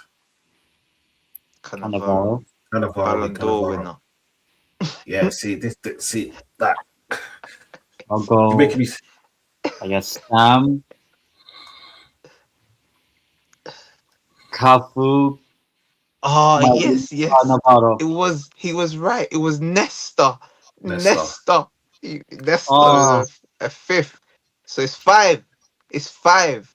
Like It was Nesta. Nesta. That's the other one I was thinking of. It would have been Nesta, Cannavaro, or Maldini. But now we got Cafu and Yap Stam there. We'll go with 5 Italian defenders from the Italian league. So top 5. What's your 5? Oh shit, man. Cafu, Nesta, Maldini, Cannavaro. So Cannavaro top. Oh, you're not so okay. You know. Can't I just put all of them one? Can't everyone just win first place? Don't be a fraud. Don't be fraudulent. I've got to live by my name. Okay. Chiellini as well. But yeah. Yeah, Just one. Maldini, Cafu, Nesta, Stam, Cannavaro. Okay, I was a massive Maldini because Maldini could play the two positions. Yeah. I'm going with Maldini 1, Cafu number 2. This is the top 2 for me. Then I've got Nesta, Cannavaro, and Stam. Yeah. That's a tough one. Cannavaro, 3rd. Stam 4th. Nesta 5th. Fraudulent. No, that's a tough one. That was a tough one. Actually, I like Mario's question. What's one European club? I said Valencia 2000s. They packed up Arsenal badly, bro. Yeah. No, it's Barcelona. Messi. But that Messi Barcelona, forget it. We know what happened to us. Bro. No, I would say, what was it? 05 AC. Oh, yeah. You said it's over. Yeah. Yeah, 05 AC because they're a sleeping giant now, innit? So 05, like AC Milan, they were sleeping. Okay. yeah, Yeah, that's why I say Valencia 2000s. Yeah, back to my Ooh, Deportivo La Coruña. Hey. Yeah. yeah. Yeah, wait, where's right there? Okay, yes. What, do you get that from Lucas Perez? No, Actually saw him Ajax, play, yeah. Ajax 95, 94, 95. Oh yeah, Ajax as well. Ajax 94, Rodo de Boer brothers, Bergkamp, Yeah, David, bro. No, Ajax. Yeah. Hands down, Ajax. Ajax 95. No, that'll kill everyone. That'll kill everyone. You know what? I can't say Porter or 4, man, because they were good, but I wouldn't have been scared of them. Nah. But yeah, sleeping How about- giants. I don't know if Nah, they would count Hey, Borussia nah, you know- Dortmund on the club. hey, Monaco was dangerous as well with Ludovic Julie and them man Yeah. there. I swear they Oh, lost yeah, in no. the final. Actually, Yeah, Leon, yeah. Yeah. I could Leon. say Dortmund on the club. I don't know if they count, but Yeah, I remember that Dortmund on when the club. them and Bayern battered Madrid and Barca. It was a pummeling. Pep. I never seen Pep scratch his head as much until he came to England. Yeah, bro. Nah, man, but there's some teams, man. Like, yeah, Dortmund, yeah, under Heinz he was sick. Do you remember Barcelona under What record? Rijkaard, yeah. It was a sick team. That's when that's Ronaldinho was done. playing, and yeah, Another one. Rivaldo and Ronaldo played there, innit? So yeah, that's a good shout for that one. Yeah, mine's Um, Valencia though. It is Valencia. Nah, mine has to be Ajax. Like I said, I've got age over you, man, innit? So Yeah. it has to be Ajax. Has to be Ajax. Okay. I'll go Valencia 2000s. Okay, let's go into the striker market to see who compare up against each other. Mm. No, fuck the I strikers. had one more, you know. Go on. I was gonna say wingers, but go on. Okay, before we go into forwards, Fabregas, Santi Cazorla. What's that guy's name? David Silva. Oof. Juan Mata. Okay. That's our 4. For me, one matters fourth. I don't care. Yeah. Juan Mata. that should be the thing. Yeah. What was Cesc? What's the other ones? Or how about add Xabi Alonso? You're a wanker. There was no need for that. I was happy with that 4 because you got one of my favorite players. Yeah. You got a Premier League great. You got 3 Premier League greats, I should say, and a throwaway. Yeah. Does anyone have a definitive number 1? No. I got number 4. I think I have David Silva. I would say David Silva 1. I would say Silva, Cesc, who's number 3? Santi Alonso. and Juan Mata. You added Alonso for some reason as well. Yeah, you're an also. If I'm adding Alonso, I'm putting Alonso first and then the rest. First. You're an arsehole, you know, Tim. You know. Like for me, okay, I'll go next. I'll have Alonso first because he's a baller. For me not to be a fraud, I'll put David Silva second because I followed his career. Where did he play? Was it Seville? No, Valencia. Yeah, Valencia. Yeah, he came to Valencia. Yeah, he was a baller at Valencia.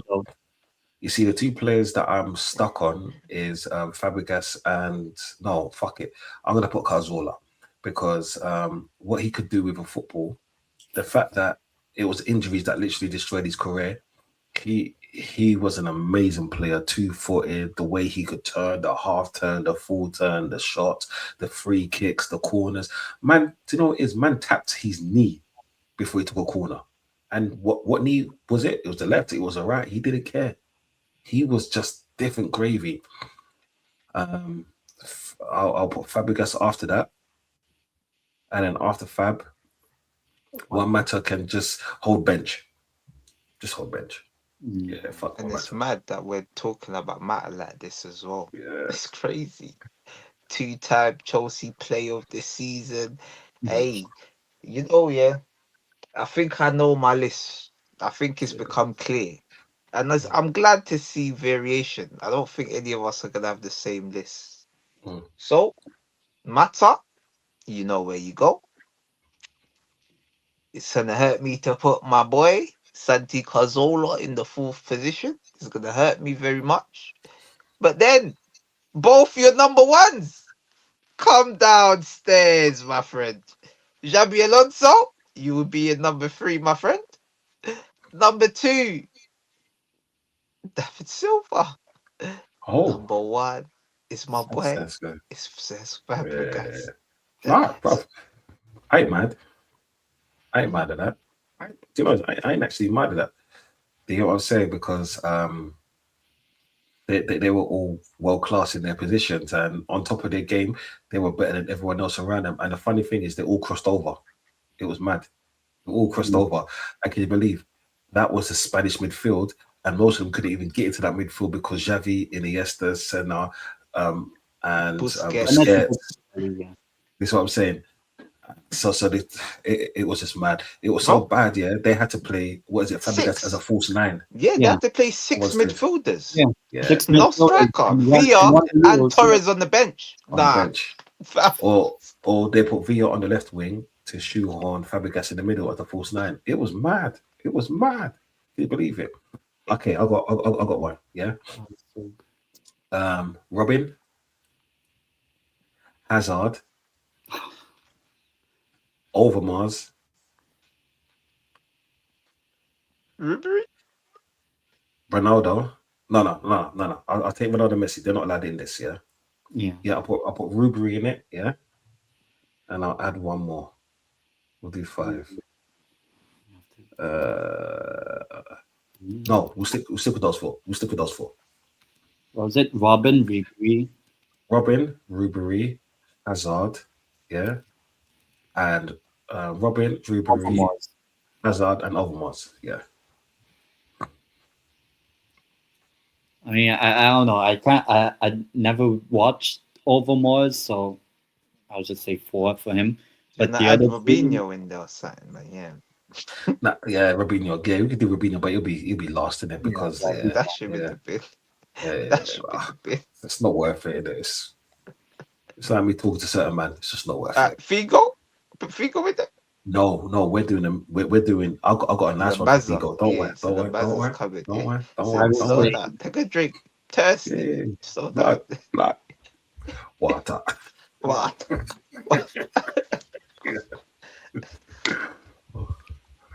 Or you should have put like Wesley Sneijder. No. He should have been in the last one with the Spanish dons instead of Xabi Alonso. I will say, so Overmars bottom. I have to say Hazard, Robin, Ribery. Go Blacker. Ribery first. Frank. The same as him, but I'm switching Robin and Ribery. Robbery. Yeah, I'll put Robin first, Ribery second, Hazard third, and 4th. Yeah, we all know where it is. Okay, let's do this now. Yeah, let's get serious. Figo, Zidane, Beckham, and Totti.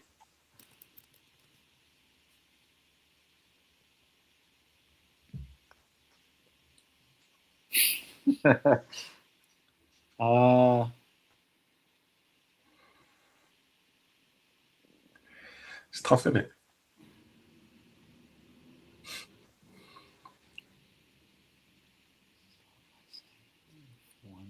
I know who my 4th place is. I think 4th. I have to go with Beckham. Beckham 4.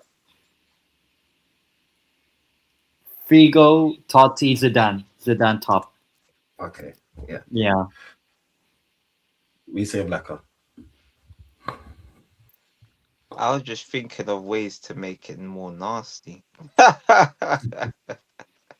You're shameless. You're shameless. I Yeah. I was all thinking, yo, can we replace Beckham with Kaka? Can we can we make it more horrible for ourselves? Hey, No. but Okay. No. Okay. Okay. Add Kaka into that. okay, now we're talking. Okay, so Zidane, Figo. Here you go. Who's the other three? Kaka. Uh, Kaka. What's his name? Totti and Beckham. Chat. What you saying? Remember to smash some likes, people. Smash some likes, and have you subscribed yet? Yeah. Okay. I'm I'm gonna put Kaka above Totti. Yeah, and then Beckham last. Don't want to though, but yeah. Totti got the longevity over Kaka. That's what I'm thinking that. But yeah. So, but yeah, I'll stick with what I said.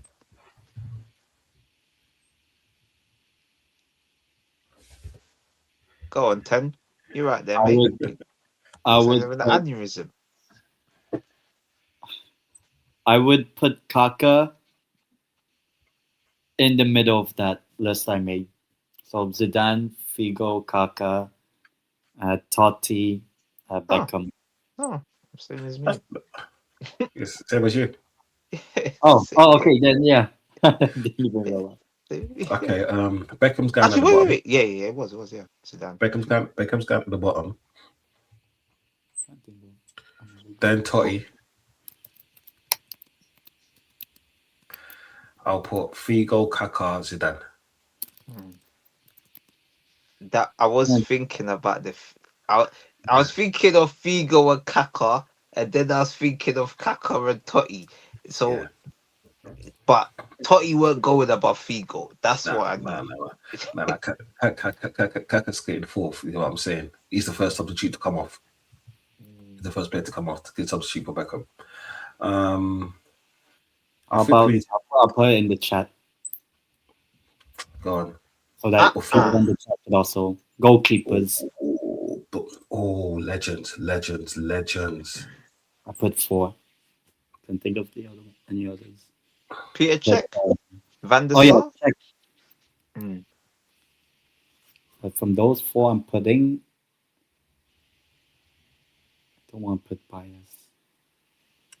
Yeah, Chuck him in Casillas. Cech or Van der Sar. Chuck him in. You know what? For me, Casillas. Actually, no. Wait. Dida. Put Dida with Oh, them.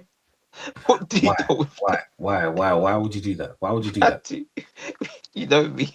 Why not put a Chilavert in there? Yeah, this is what I'm saying. That make life easier for man. oh yeah. Because Chilavert and Kaka can be battling out for bottom. But the thing is, the only thing with Dida is Dida didn't have longevity on his side. He was good in moments, and for about I think it was 3 or 4 seasons. Like for myself, I'll go Casillas bottom.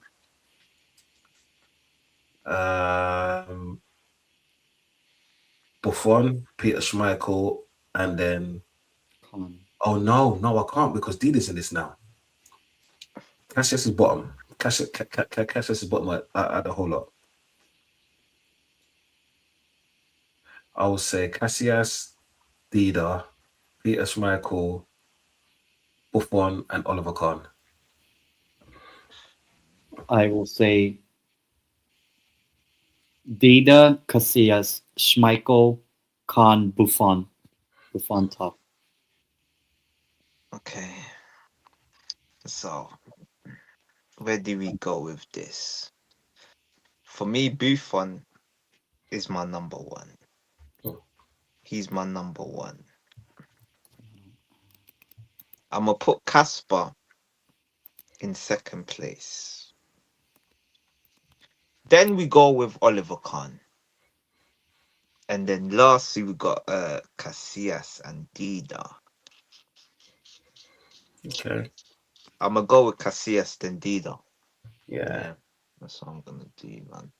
Yeah, but you know what? Yeah, they're so delicious in players, like the way he used to play. You see, RSV, the reason why I'm trying not to put Ronaldinho in any kind of battle because I rate Ronaldinho as highly as I rate, let's say, the R9s, the Messis, the Ronaldos. Yeah. So, like, that's, do you know, is at the end, we probably do a Ronaldo, Messi, Ronaldinho, and R9 battle, is what I'm saying. We call it the battle of the gods. You hit me? That man could battle it out for number one spot. Yeah, but either it's always nice. It's just that you see, the person that I hate doing is putting them last. You get what I'm saying? Especially when there's ballers, bro. Oof. Mad. That's why I didn't even mention Thierry Henry, because at that list here, I might have to disrespect my own people. You get me? So let's just calm it down. Now we have to do a new one for Henry. Like for Yeah. the Henry one, it would be like Henry, Samuel Eto'o.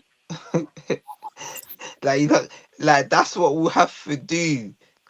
Henry, Samuel Samuel Eto'o. Eto'o, okay, let's do this. Henri, Samuel Eto'o, Shevchenko, yeah, Yes, Raul. and Raul. There's one Okay, more. We got to add one more. Eto'o, Shevchenko, Aguero. nah. We'll put Aguero with Pato on the man there. Pato. No, man, Pato for AC Milan was balling. He was balling. Yeah. Oh, Yeah. mm. He was balling. Zlatan then. Is that fair?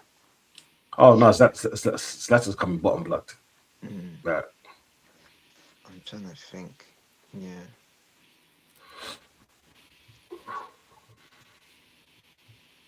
Okay, who's to go first for this one? Because I ain't. So wait, what was it? Henry, Eto'o, Shevchenko, And Zlatan. Okay. Zlatan. Wait, there was one more. Pato. Was it Michael Owen? But yeah, man, I don't know anyway. All I know, at 5 is just like it's a top 5. You always like the number Do you know 5. what? Let's put Alan Shearer in that to make the fifth. Put him in. Chuck Okay. him in. So Butter? Henry, Zlatan, Shearer, Zlatan Shearer. Shevchenko, Eto'o, Henry. Yeah, that's my pick. Okay. Henry, I like that. Eto'o, Shevchenko, Zlatan, then Shearer. Yeah. Yeah, I think we all agree, didn't we? Yeah, for once, we all agree. First one. No, that's a mad one as well. You know, to see the keepers are a lot harder than what you expect. Okay, let's do the middle. Let's try the middle ground keepers. Yeah, let's try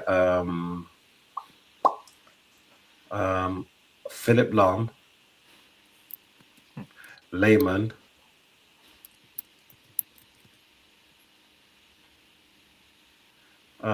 What was that You Barcelona said keeper? Philip Lahm. You mean Oliver Kahn?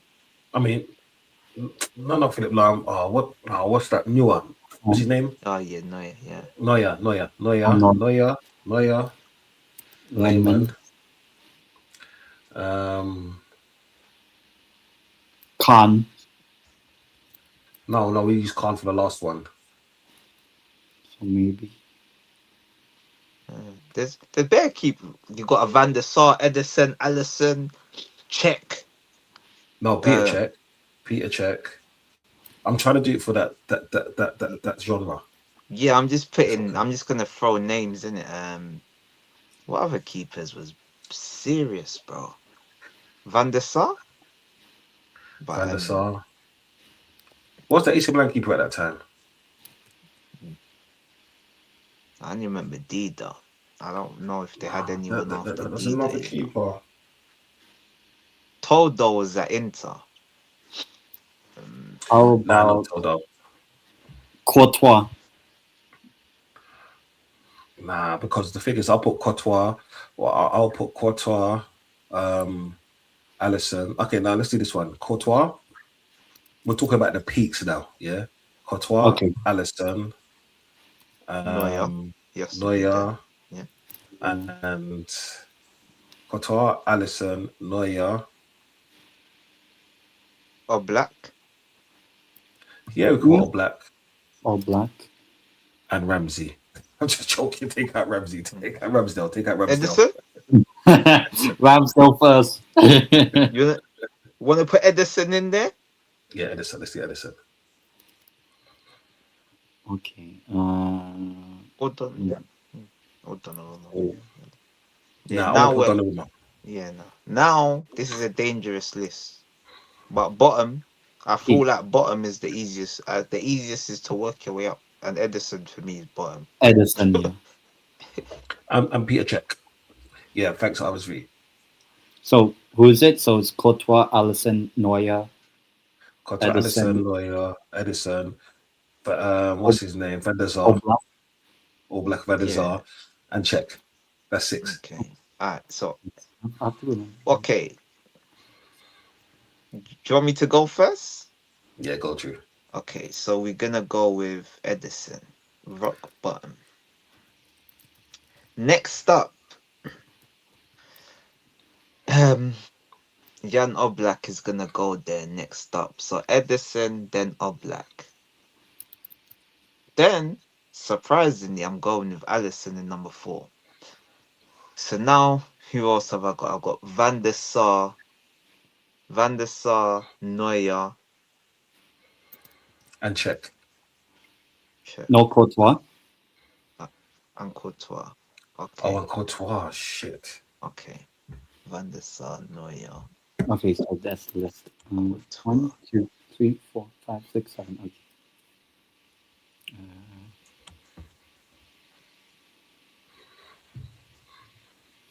RSV, that's a good list. That's a good list.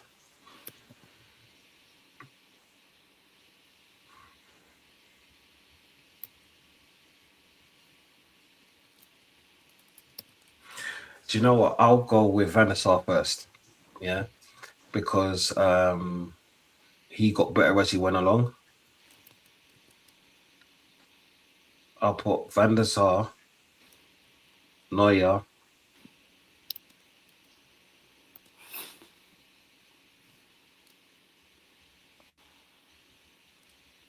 Courtois, Cech, All Black, Alisson, and Anderson. I'm going bottom Edison. 6. I'm going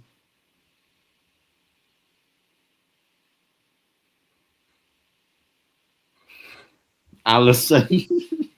Bro, this is a mad one. This is a fucking madders because they're So I all got- keepers. I got the 2 Brazilians at the bottom. Edison, Alisson, Oblak,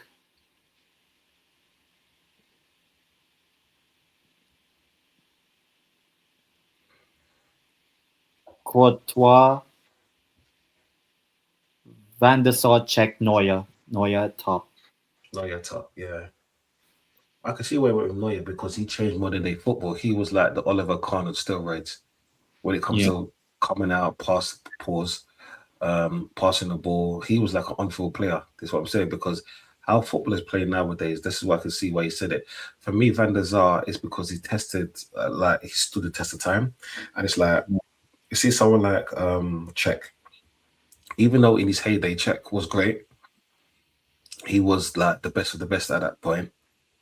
His decline was massive. Yeah, the thing is, after the injury, I think he got better. It's when he came to Arsenal. That's when you saw. You could say the back 4 that was at Chelsea was helping him out a lot. But I just think that like the hunger left when he left Chelsea. You know what I'm saying, man? Yeah. Van der Sar was also good with his feet, and especially at that time. So this is why I put Van der Sar top of the list because for me, Van der Sar was the pinnacle at that point. I think Van der Sar needs to be mentioning with the greats. Like, do you know the one before where we done the Buffon and all the rest of it, Oliver Kahn? I don't think he should be in this list. I think he should be in the list before, just because for me personally, just because of what he did at that time and where he started from. his journey was very long and how where he ended up later on in his career. He also played till he's like 40, 41 at the highest levels. Yeah. Yeah, and his skill set didn't drop. If anything, like I said, red wine. You know what I'm saying, people? I love my red wine, as you can see, but drink responsible and always have water with you. Well, before Blacker comes back, yeah. What are we saying? What's the next one? What should we do? So we try and mix up. I would have Seaman over Allison and Edison in the Premier League. If I'm being honest, yeah, Seaman was a G. Yeah, we should have put him in there, but I would have put Seaman in the other category just because I'm trying to keep the genres, yeah, together, like the late 90s or the 90s to the early 2000s and so forth and so forth. I'm trying not to mix and match too much with certain players. You get what I'm saying? So, do you know what? Yeah, because I was a big DR. Do you remember DRB for Arsenal? Yeah. But I'm trying to think of players. Matthew Debussy. Matthew Debussy. He was actually good when he was with us. I remember. Newcastle. Yeah, we bought him because he had that one season at Newcastle. Let's not remind me. We got him when we got relegated, I think. 16.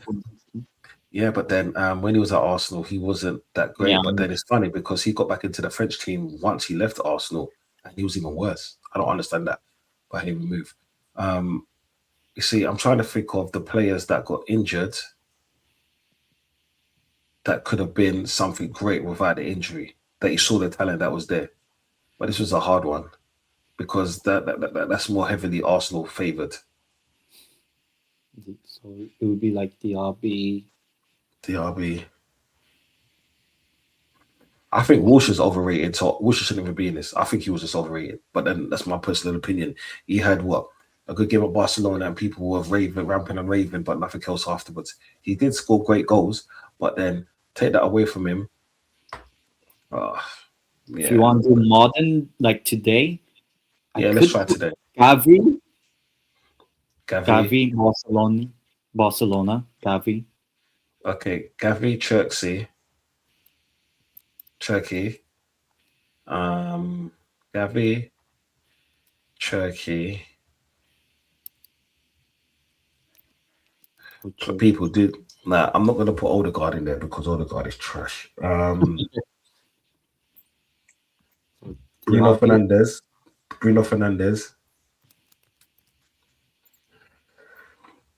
Gavi, Cherky, Bruno Fernandes.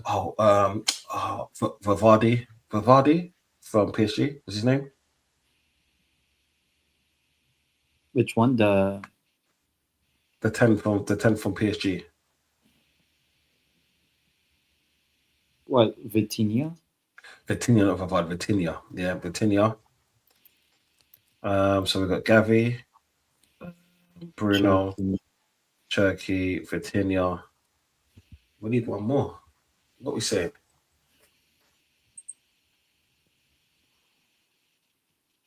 Trying to think of a good one. What we saying? You know what? Let's add the battle of the Brunos in it. Bruno G. Since you have Fernandez, I'll put Guimaraes. Okay, so we've got the two Brunos. We've got Vitinha. We've got Cherky. And we've got Gavi. How about instead of Gavi, Pedri?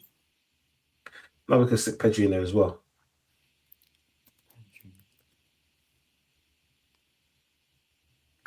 Oh, so that's Gavi, Bruno, the two Brunos, Pedri, Cherky, and was there one more? Vitinha. So that's 6. See, this is a tough one. Okay, I'll put in the chat so people know. You see, for me, it's hard because it's like, who's going bottom?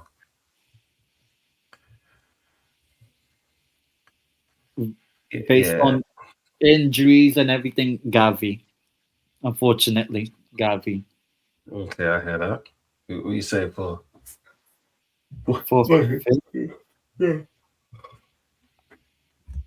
Fifth, Bruno F. Yeah. Okay. I know.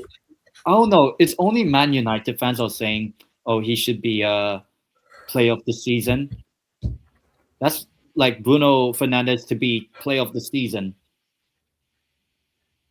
Just because he'll probably break the assist record. So I'll go Gavi, Bruno F, Vitinha, Cherky, Bruno G, Pedri. So at least I have someone above Bruno G. Do you know what? I'll have Pedri first. I'm gonna be shameless. Fuck Man United, man. I love like Man United Bruno bottom. Like the whole list with his petulant self. I'll have Bruno at the bottom. I'll have the other Bruno above him. I'll have Gavi, Vitinha, and Pedri. I'll have Pedri then Vitinha.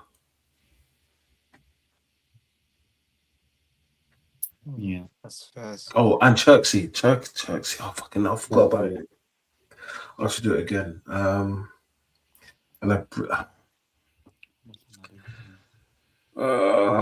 okay, Bruno Fernandes bottom. Bruno Fernandes bottom. I'll have the other Bruno ahead of him. I'll have Cherksey, Gavi, Vitinha. No, Pedri then Vitinha. That's top. I like Vitinha. I like the way he moves. That's the thing. Like, it's hard because the top four for me, my top four is standard, but it's hard to place them because Cherksey, he's took a bit of time, but he's done his thing.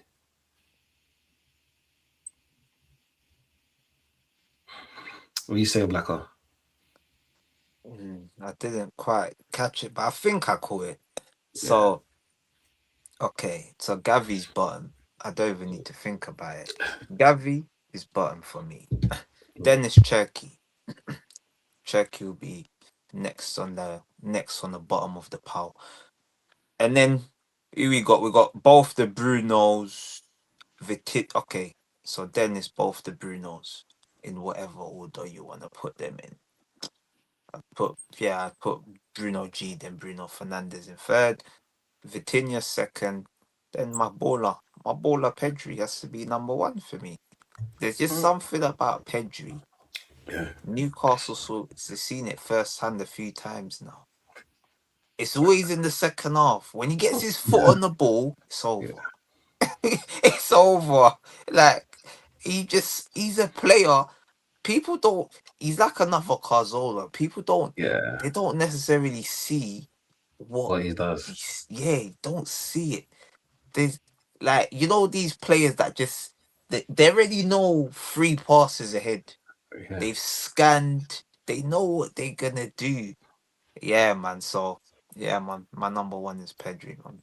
Okay, it's time. It's time for the interlude and the spanner in the works now. Yeah, everyone has to try and give 2 players. Yeah,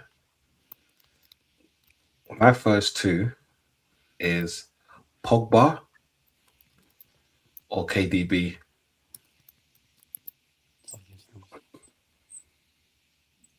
Who are we comparing? Pogba and KDB. Okay, what, to compare them against each other? Yeah, no, just write 2 names each, and then we're just gonna go to town. Okay, but from your theme though, it seems that you've brought 2 players that have, you get me, Pogba and KDB. Any position? Yeah, let's do that.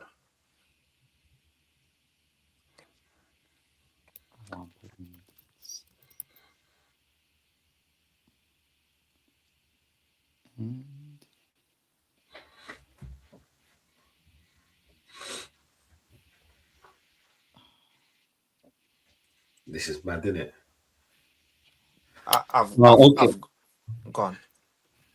To add, Iniesta, Bastian Schweinsteiger. Okay. Benzema and Suarez.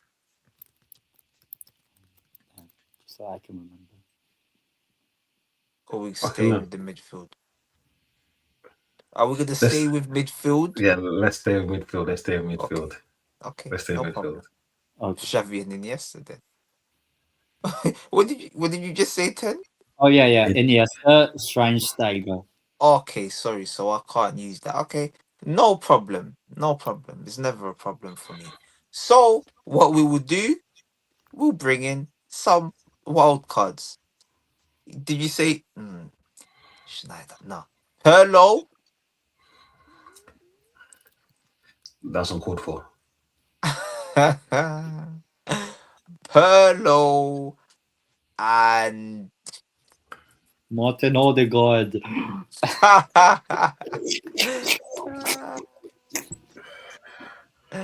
hey, that's horrible. That's horrible. Perlo and I'm trying to think, man. I'm trying to think of a country. Okay, Perlo and Casemiro. Oh, I wasn't expecting the Casemiro one. I would say Just remember, forget about Man United Casemiro and remember Rodri Casemiro. Actually, no, No, no, no, sorry, no, no, no, sorry. no, no, no, no. This is the next one. Let's Yes, go I with was the gonna first one. say okay. Now, This Cruz. is the next one. No, no, this is the Yeah, next one. I was gonna say Cruz. That's Nope, why. nope, Okay. nope. You got to pick from this list, and then the next one is RSV's one. I would say It's mad because I okay, know. Schweinsteiner's going bottom, like out of the list. See, that should be the bid. And he's a baller. Yeah, he's a baller, blood. He's a treble. baller. He's a baller. It's hard because Schweinsteiner is a baller, but he's gonna go bottom. I think there's too much disrespect on Pogba. I think he was different gravy. He was better than every single player in his team at that time. So I can't put him fourth. So I will put KDB there. But this sounds hella disrespectful.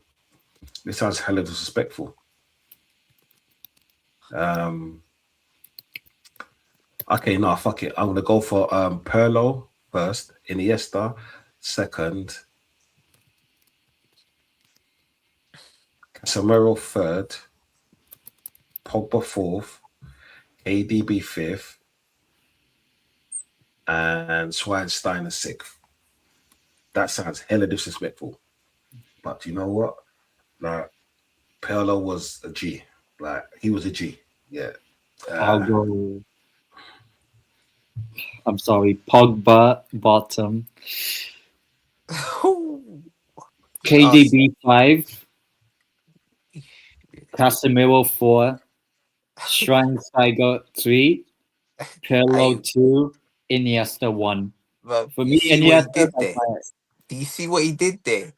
He made sure he put the players he said 1 and 3. He knew what he was up to. He played these tricks. Right.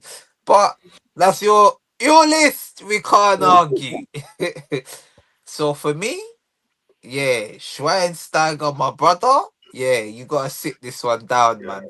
You gotta hold the like you gotta hold it. Then okay, we got Pogba and KDB. Bruv, you know why it's so crazy, yeah? Because I just thinking of Man United Pogba, bro. But I think of Juventus Pogba. I And the thing is, know. at United, he was better than he was so far ahead against everyone else. You know when sometimes when there's a player in the team that the reason why people think that they're not doing well is because the other players around them. It was literally just that for me. Because the passes he was doing was on par. The thing is, can you imagine having a Pogba and a Casemiro? Oof. Mate, that right there. That's why I can't put him so low. But that's just me personally. Mm, yeah, no. Yeah, it's gonna be Pogba 5th, then KDB. So then my top 3, who's left? Iniesta. So Perlo and Casemiro. Okay, Casemiro's there then, number 3. And then yeah, Pirlo 2nd, and Iniesta's my number Iniesta. 1. I get that. See, that's my 1 and 2. Okay, we're going to this one next year. Pirlo, Modric, Xavi, and Cruz. But I'm going to put the spanner in the works as Don C likes to do. People, make sure you like and subscribed. I'm going to put Scholes Okay. in that situation. So Okay. Scholes, Pirlo, Modric, Xavi, and Cruz. Gambler, can we say, fam? Bro, you know what? Yeah.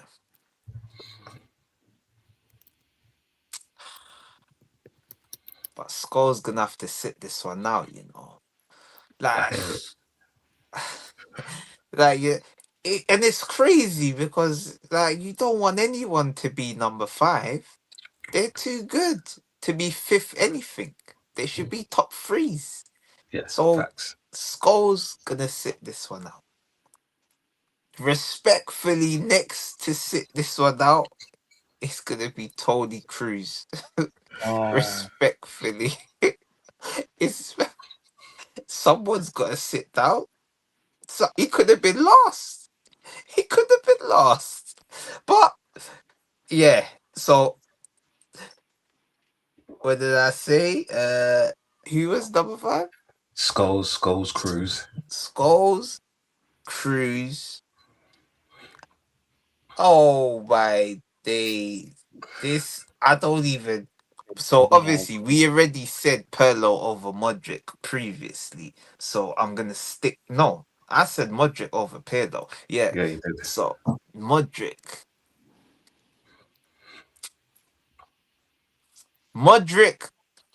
Xavi, Pirlo, Oh, Cruz, and then matey by. Just matey by. Full scores. Yeah. yeah. I have the same. Scholes, Kroos, Pirlo, Xavi, Modric.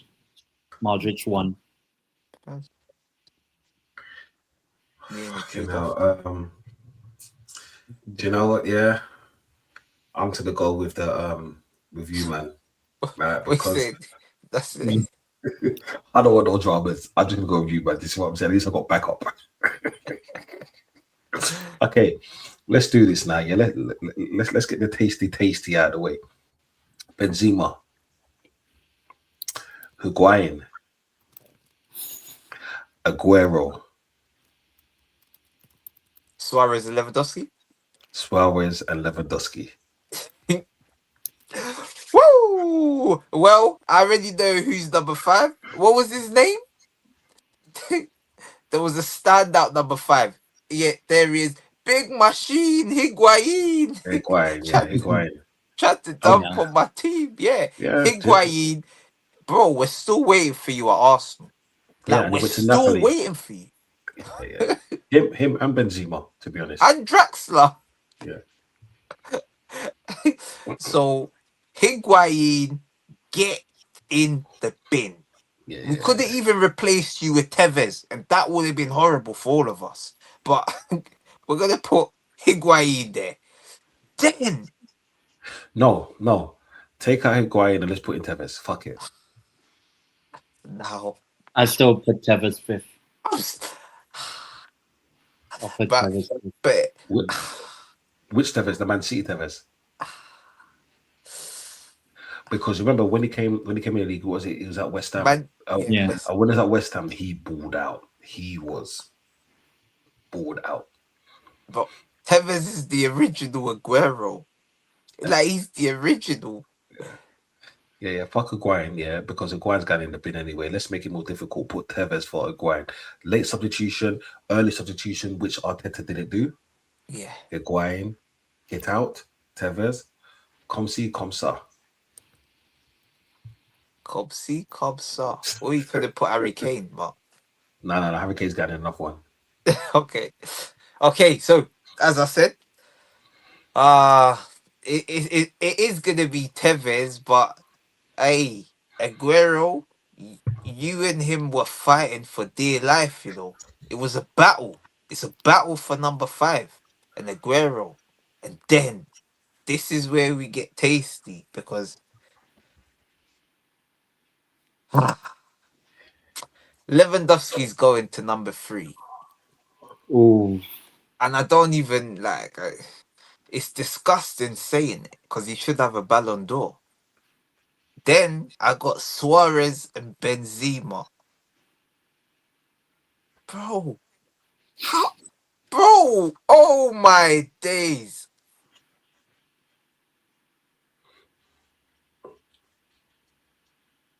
I'm going with Suarez number 2. I'm putting Benzema number 1, which is mad because we're doing strikers and he's not the goal scorer like these, but we saw what he did for Ronaldo. Without him, like Ronaldo weren't getting off 60 goals a year. I'm putting my brother Benzema number 1. That's who I'm putting. I'll put Tevez 5th, Aguero, Benzema, Lewandowski, Suarez top. I'm gonna put Suarez top because Suarez is an animal. This is what I'm saying. That one season at Liverpool, like Yeah. what, 30 something? It's too good, man. I'm gonna put Suarez, Benzema, Lewandowski, and then it's hard because Aguero could be injured like 10 matches and still score 20 goals. So it's bad, the potency of him. But if I think as an all-rounder, I'll prefer Suarez at top because Suarez could do more for the team, where his work rate is next to none. Tevez, Yeah. And Tevez, but yeah, I'll stick to that. Yeah, I'll stick to that. Okay. It was a spanner, but not too much of a spanner. See, 10. You're making it easy for me. Let's do this 10. Yeah. All right. I'll do this. Garnacho is bottom. Yeah. Fuck it. Garnacho's. Can we replace Odegaard with Javinho?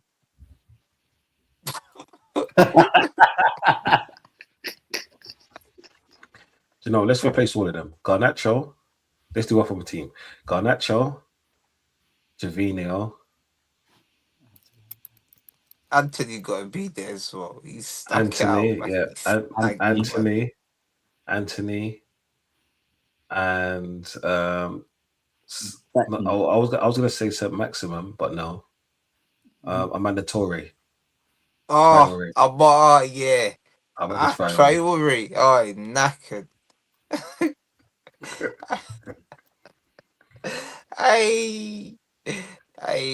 Dear, that is a stinky one. I'm sure there's one more stinky that we can add to them to just stink out the gaff, bro.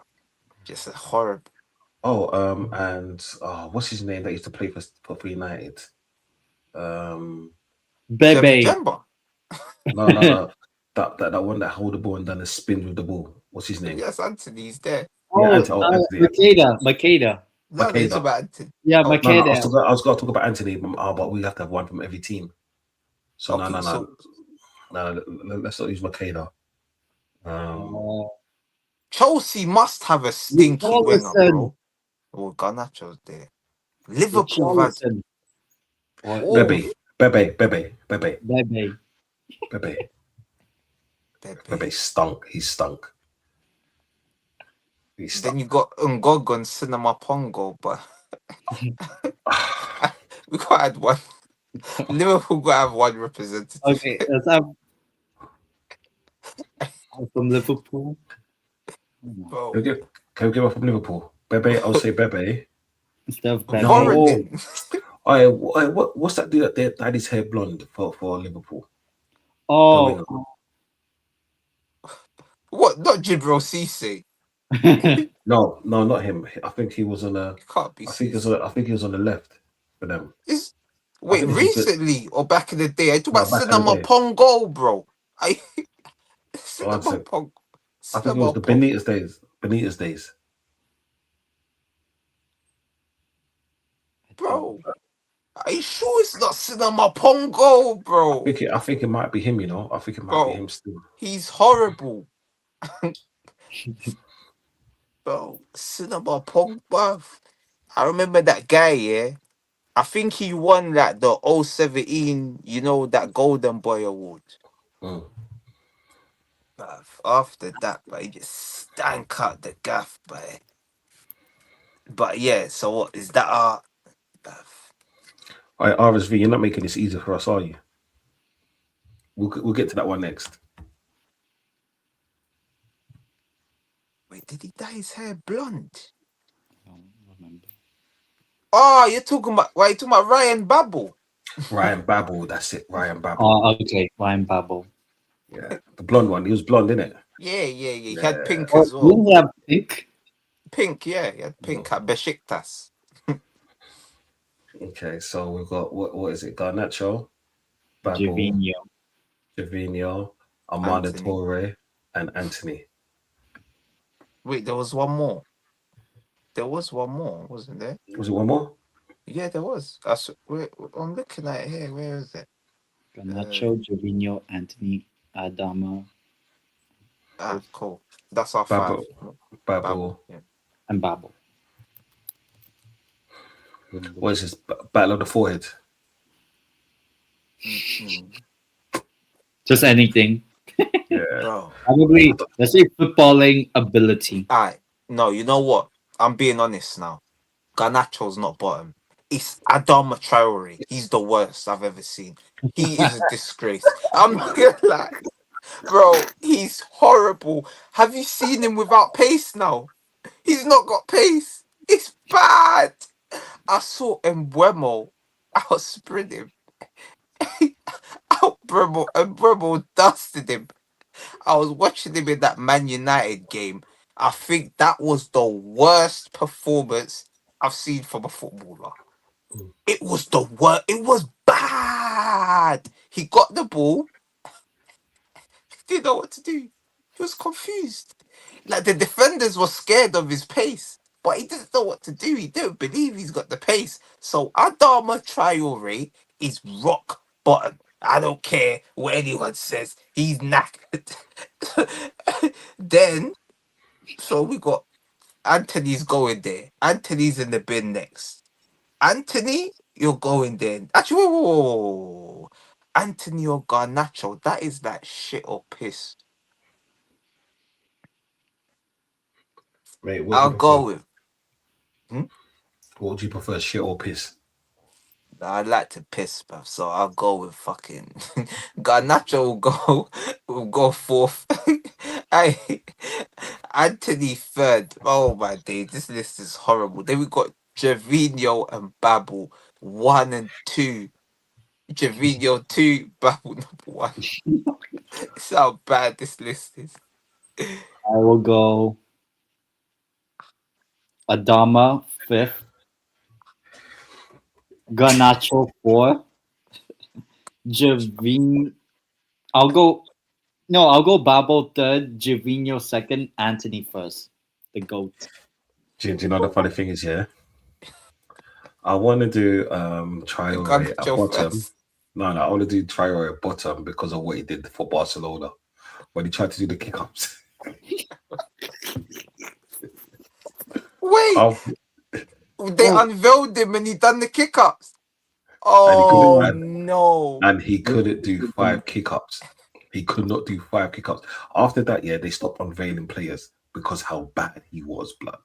Should He have tried to do- added Wait. this player. Martin. Yeah, Braithwaite. Now we can add him on another one. I'll do a mandatory because even though he gave me jokes against Kukureya, that's the best thing he's ever done in his career, to be honest. So I'll put him bottom. I'll put Anthony because of the price tag. And all Anthony was good at was spinning around in a circle. Then I put Garnacho because Garnacho was the gift that keeps on giving. This is what I'm saying. Brazilian fidget spinner. I'll put Babel because Babel was shit, but damn low, the bottom 3 was shit. And Gervinho because at least he gave me some moments against Chelsea. Yeah. Him with his forehead. Yeah, this list is horrible. I think we should continue this theme because I like this theme, and I've got one for you. Sonogo, the lab that's currently constructed.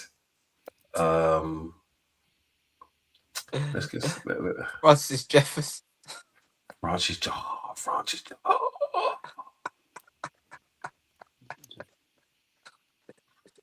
Francis It's Jeffers. got, bro. Liverpool had horrible, like I said, Voronin, Ngog. Bro, they had bad players, bro. Chelsea Shevchenko. He's stuck. He wasn't an AC Milan Ballon d'Or winner. He's stuck. Well, even like Chelsea and Man United, Falcao. Oh shit. Oh, What? Newcastle, Clive. No, They score let's one goal. put If you want Makeda in Adam, that. No, let's put Makeda in that. This one. Yeah, yeah. if I want to add a Let's go. Newcastle one here, I don't know if you remember Emmanuel Riviere. Nah, I remember him from Pro. Yeah. That's like 08. He's us. Cause you know when a player's shit, when you know him in a PlayStation game, but you never watched him play in real life. That's when you know he's tired, bro. You can't remember him even though he was there. He was there. I don't even think he played. That was the peak Liverpool banter when they had Ngog, Voronin. They tried to buy Andy Carroll and Benteke. Oh, Stuart Downing. Oh, shit, Andy Carroll. Diego Forlan. No, Diego Forlan was a baller. He was a baller. He just like Man United wasn't the club for him. I don't think he deserved to be in this list. But Like, no, because just I remember, think that's the next list. Yeah. Big money, big reputation, flops like Forlan, Shevchenko in the strike of the pub. I think Falcao, Alexander Pato. There's a few of them. Mutu, but Mutu had other problems. He was dabbling in a Colombian. You know what I'm saying? Yeah. Like if not, you know what I'm saying? It's hay fever season. Just let me tell you, people, that it's hay fever season. And the thing is, if I wanted to be shameless in that one, yeah, I would have put Words. But you know what? Yeah, he's still playing. So You see his goal today? No, I didn't watch international football. No, I just saw it on Twitter. So Nah. they took a corner, short corner, and he slapped it top bins. Was it a cross? Was it a shot? I don't know. Who they Liverpool playing? fans will tell you it was a shot. Oh. Who they playing? Switzerland, I heard. Oh, okay. So what was that list again? Sonogo, Delap, Jeffers, Makeda.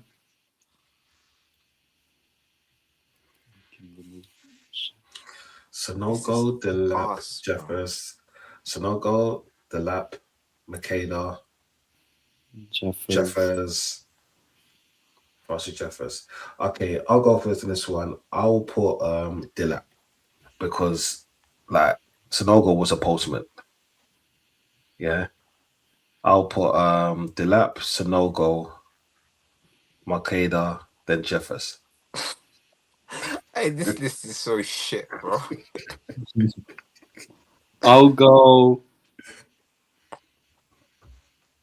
Delap, Jeffers, Sonogo, Makeda just for that one goal against for Man United. For that goal for United. Makeda won. Jeffers, Sonogo, Macheda, Delap, bottom. Oh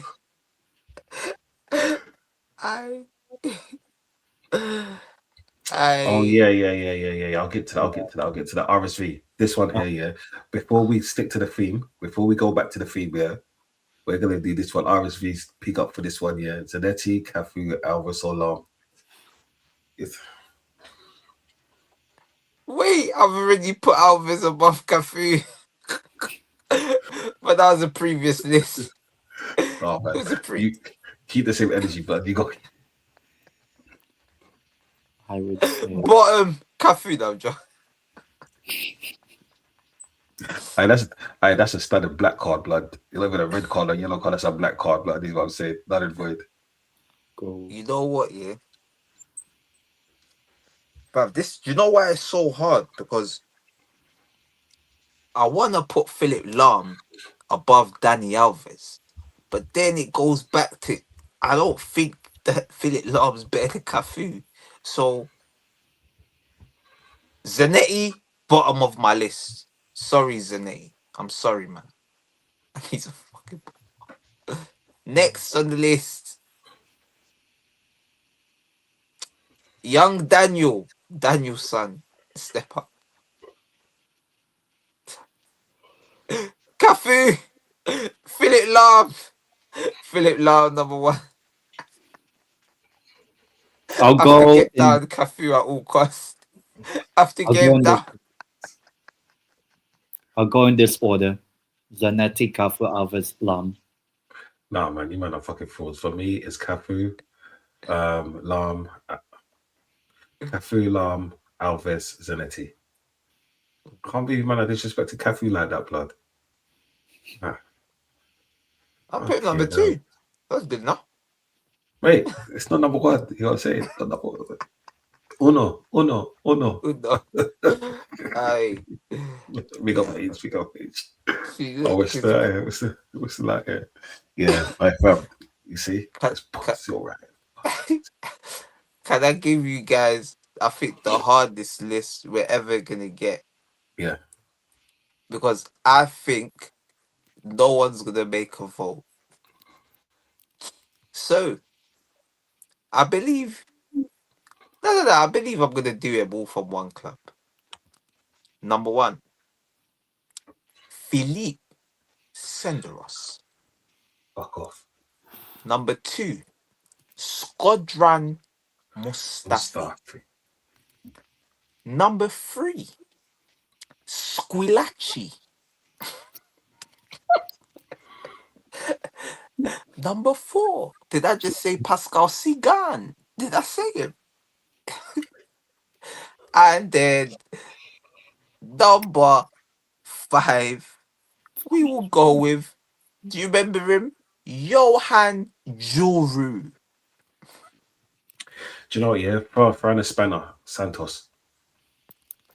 Well, Andre. Yeah. So you could do Armand Traore instead of it. Because I think he's You not should put Flamini. he's top. He'll be top. He'll win. I look He'll here. win. Like, it'll be clear landslide. Zinchenko, Kepa, Havertz, Marino, Hey, Martinelli. nah, but you know, yeah, I'll be honest, guys. I think that list is so bad. I think there's only room for number 1. And who would your number 1 be from those bums? Mustafi, Senderos, Pascal Sigon, Andre Santos, Armand Traore, and Johan Giroud. The only he was the first, and it was lucky he weren't the last, but he was the first black person I see play for Switzerland. And I don't know why he was playing there. I think they just felt sorry for him because he played for Arsenal. Like, Do you know? Yeah, I'll put Sagan. At number 1, I'll put what's it, Sagan? I'll have to put him at number 1. Easy. The rest, you better fight over. So I can't choose. I see guys one of the worst, but he's invisible.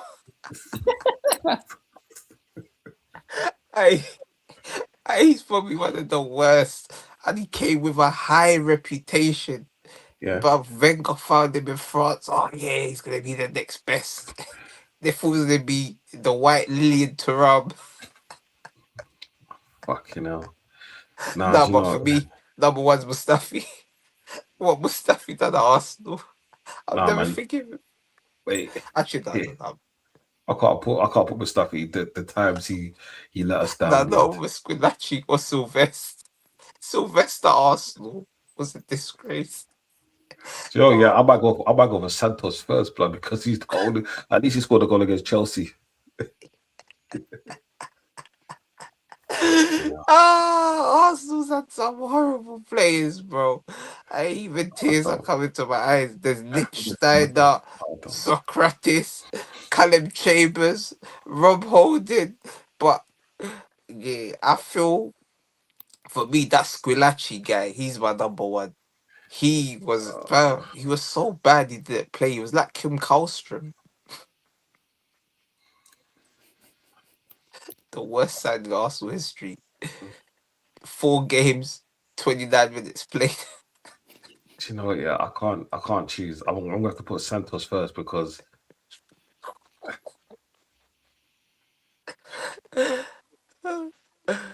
yeah, you have to pick this one. I am like, nope, I'm okay. I back out this one very slowly, hands up, chair down. Oh, I can't give you the top 5. I swear. They're so Okay, shit, bro. let's move on from that one because that one's shit. Let's do this Wait, one before who's we the go to others. best? Who was I'll number 1? I'll say Senderos. Yeah, Senderos. Yeah, I agree. I agree. The rest of the chat can pick that one. Okay, before I go to RSV's one, we'll go to H's one. Zinchenko, Kepa, Martinelli, or Moreno. Do we all? Nah, oh shit, the man's even crying on camera, you know. I, I, I, I, man, let me wipe these tears before someone else crying. But, bro, is Martinelli, wait, oh shit, Martinelli, Havertz, Marino, Kepa's the worst. Nah, Kepa, after what he done, Kepa, it's Kepa then Zinchenko. It's gotta be. Zinchenko cost us a league, but Kepa's just cost us a cup final with our face, bro. He's just done it. For no reason, unprovoked. No one told Kepa to throw the ball in the net. No one told him to do it. He done it. Like Zinchenko, he's knackered. He's just terrible.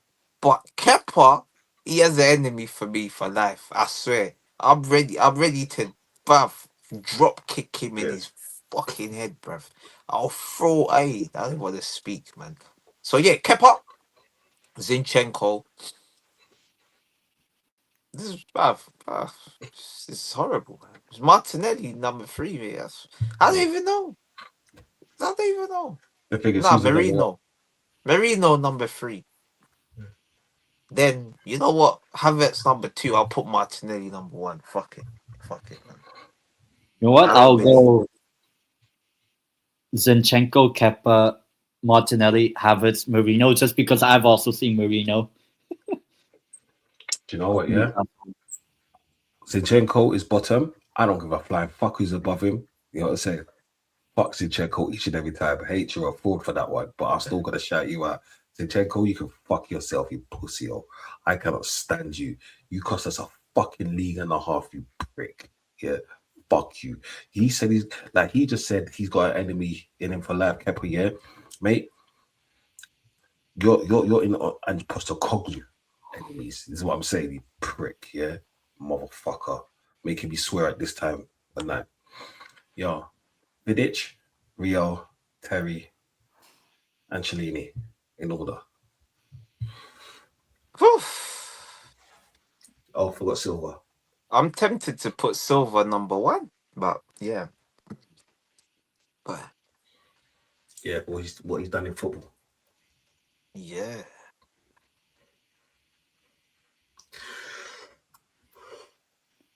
I'll go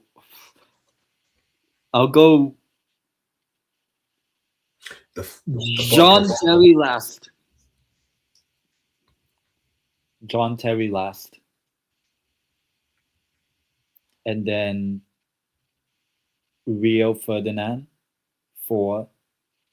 Chiellini number 3. Number 2 Vidic, 1 Thiago Silva. I'm going John Terry last. John Terry.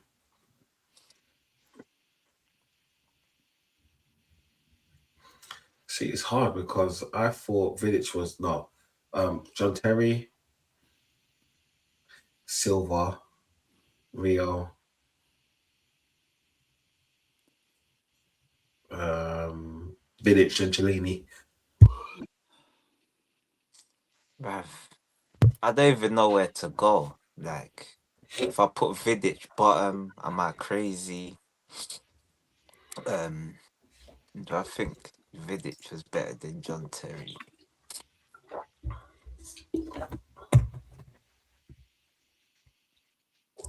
But I'm gonna have to put Vidic bottom of this list, you know.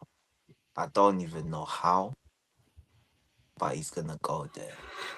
John Terry will surely follow him, though they're holding hands. Then Rio Ferdinand, my friend, will be in number 3, and then we got the foreigners.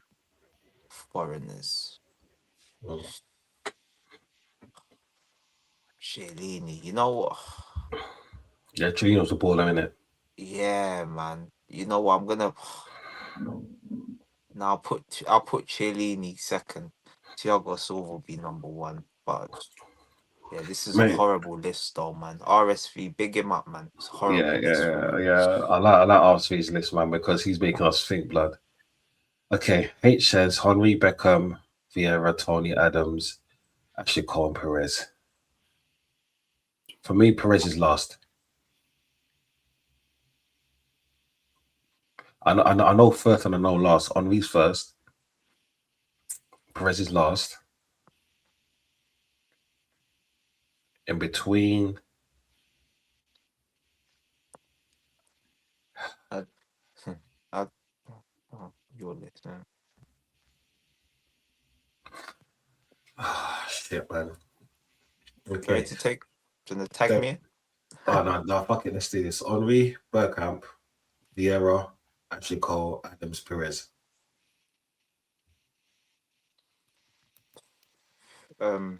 I sort of semi-agree. I'm just thinking of Bergkamp and Vieira.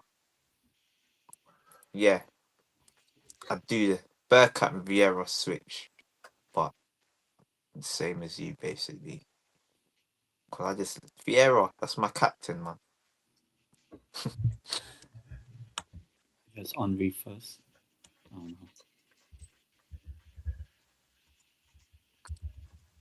Was it Carrick, Gilberto, Fernandinho, Rice, Zeverberg?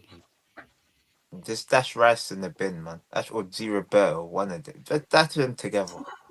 Just dash them together, man.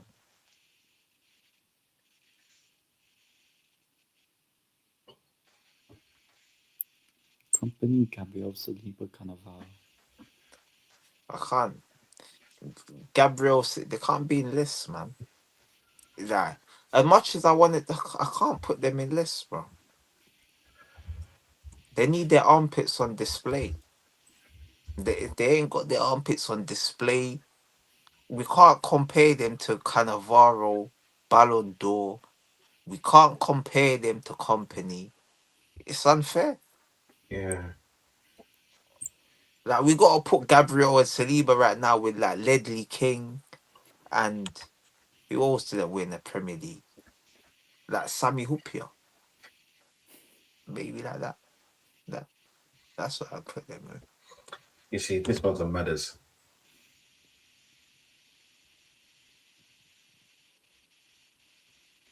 No. Carrick is better than Rice. I'll tell you that 100%. Yeah.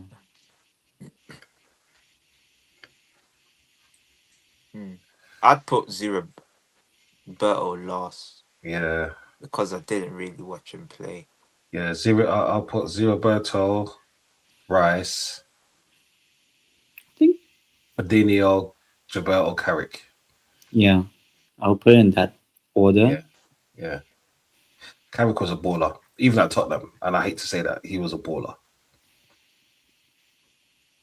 The only one I'd maybe is like Gilberto Silva, sadly with Fernandinho, but Yeah, it's like different times, man. Gilberto was in yeah, a 2, Fernandinho was in a 3, so yeah, yeah. Yeah, Gilberto. I think for me, the reason I put Gilberto second because of what he did with Arsenal and with Brazil. And when he was in Brazil, he done all the dog work, so the rest of them man could do their thing, and like that's very underrated. You know what I'm saying? So we'll see it. He said put Tyrone Mings and shit. I hear it. mate. That's why, because you said comments like that. Well, big up H, mate. I even watch. I can tell you for sure he's better than because never have more long throws and interceptions in the final. No, you see, Carrick was a baller. Carrick was a baller. That's what I'm saying. People. We got one more. We got one more. Yo, preview. We did this one already. Yeah, we did that one already. So I'll relay it. If you got one more quickly, Donnarumma's bottom. yeah, Donnarumma, Any Donnarumma, list bottom. yeah, Yeah. Right now, yeah. yeah. Nah, man, people, I think it's time to close out now. Yeah, we're hitting that 4 hour mark. You know what I'm saying? Man's got to get up in the morning, go gym. That's what I'm saying, and do the husband thing. Yo, Blacker, have you got anything coming up shortly? Uh, we're gonna have things in motion. Make sure the channel's there, propaganda machine. Make sure you tune in. I'm gonna start bringing back the lists because, uh, yeah, the list is coming and some takes. I'm gonna do some shows like did Arsene Wenger underachieve at Arsenal? We're gonna be delving into serious topics, uncomfortable conversations, but one that I think we do need. So make sure you sub to the channel because we're gonna be back better than ever. Ten, what you say, my brother? Yeah. Big up Blacker, Don, and King who was here earlier, and everyone in the chat. Obviously, my channel right here. Um, in terms of what I might be doing, I guess I'm not sure. Maybe tomorrow or technically today, maybe I'll do a watch long. Segunda Deportivo La Coruña against Gijón. Maybe do the international games on Tuesday when they come, and obviously do more stuff when the Premier League stuff are back. So yeah. Yeah, people, make sure you're liking and subscribing to both of these excellent creators, man. This is what I'm saying. Very knowledgeable. Yeah. And all you need to do is just hit their notifications. Yeah. Make sure you subscribe and first, hit the notifications, and then you see when they're going on live. Yo, people, all the silent ones. Go on, brother. I'm gonna say, so I just saw that comment, and I'll do one. Would Fergie have won as many prems if there was VAR? But yeah, Yeah. Hmm. Yeah. Fuck Sir Fergie. Even though he's an excellent manager, I'm a hater. I'll take that straight up and down. But people, make sure you like and subscribing to every single person. This is what I'm saying. Because you know what? It helps each and every single one of us out. You know what I'm saying? Big up, Si. Each and every time, my family. Yeah, we're just about closing out. You get what I'm saying, man? It's been a nice stream. We've had some fun out here. You get what I'm saying? Because it's not always about the serious football talks. Like in the international break, it's just about like the nostalgia. Yeah, it's about people like RSVH giving us some hard people to like compare. And the people that we put forth, apart from the shit list, right? Some of them they deserve to be there. No, it's all about your preference, people. It's all about your preference. Yeah, but thank you again for joining us on the Friday Night Madness on Donversation TV. Make sure you're liking and subscribing. You know what I'm saying? And if you feel very generous, make sure you share right here. Yeah. Till next time we meet, you know what I'm saying to people. And each and every time, fuck Spurs.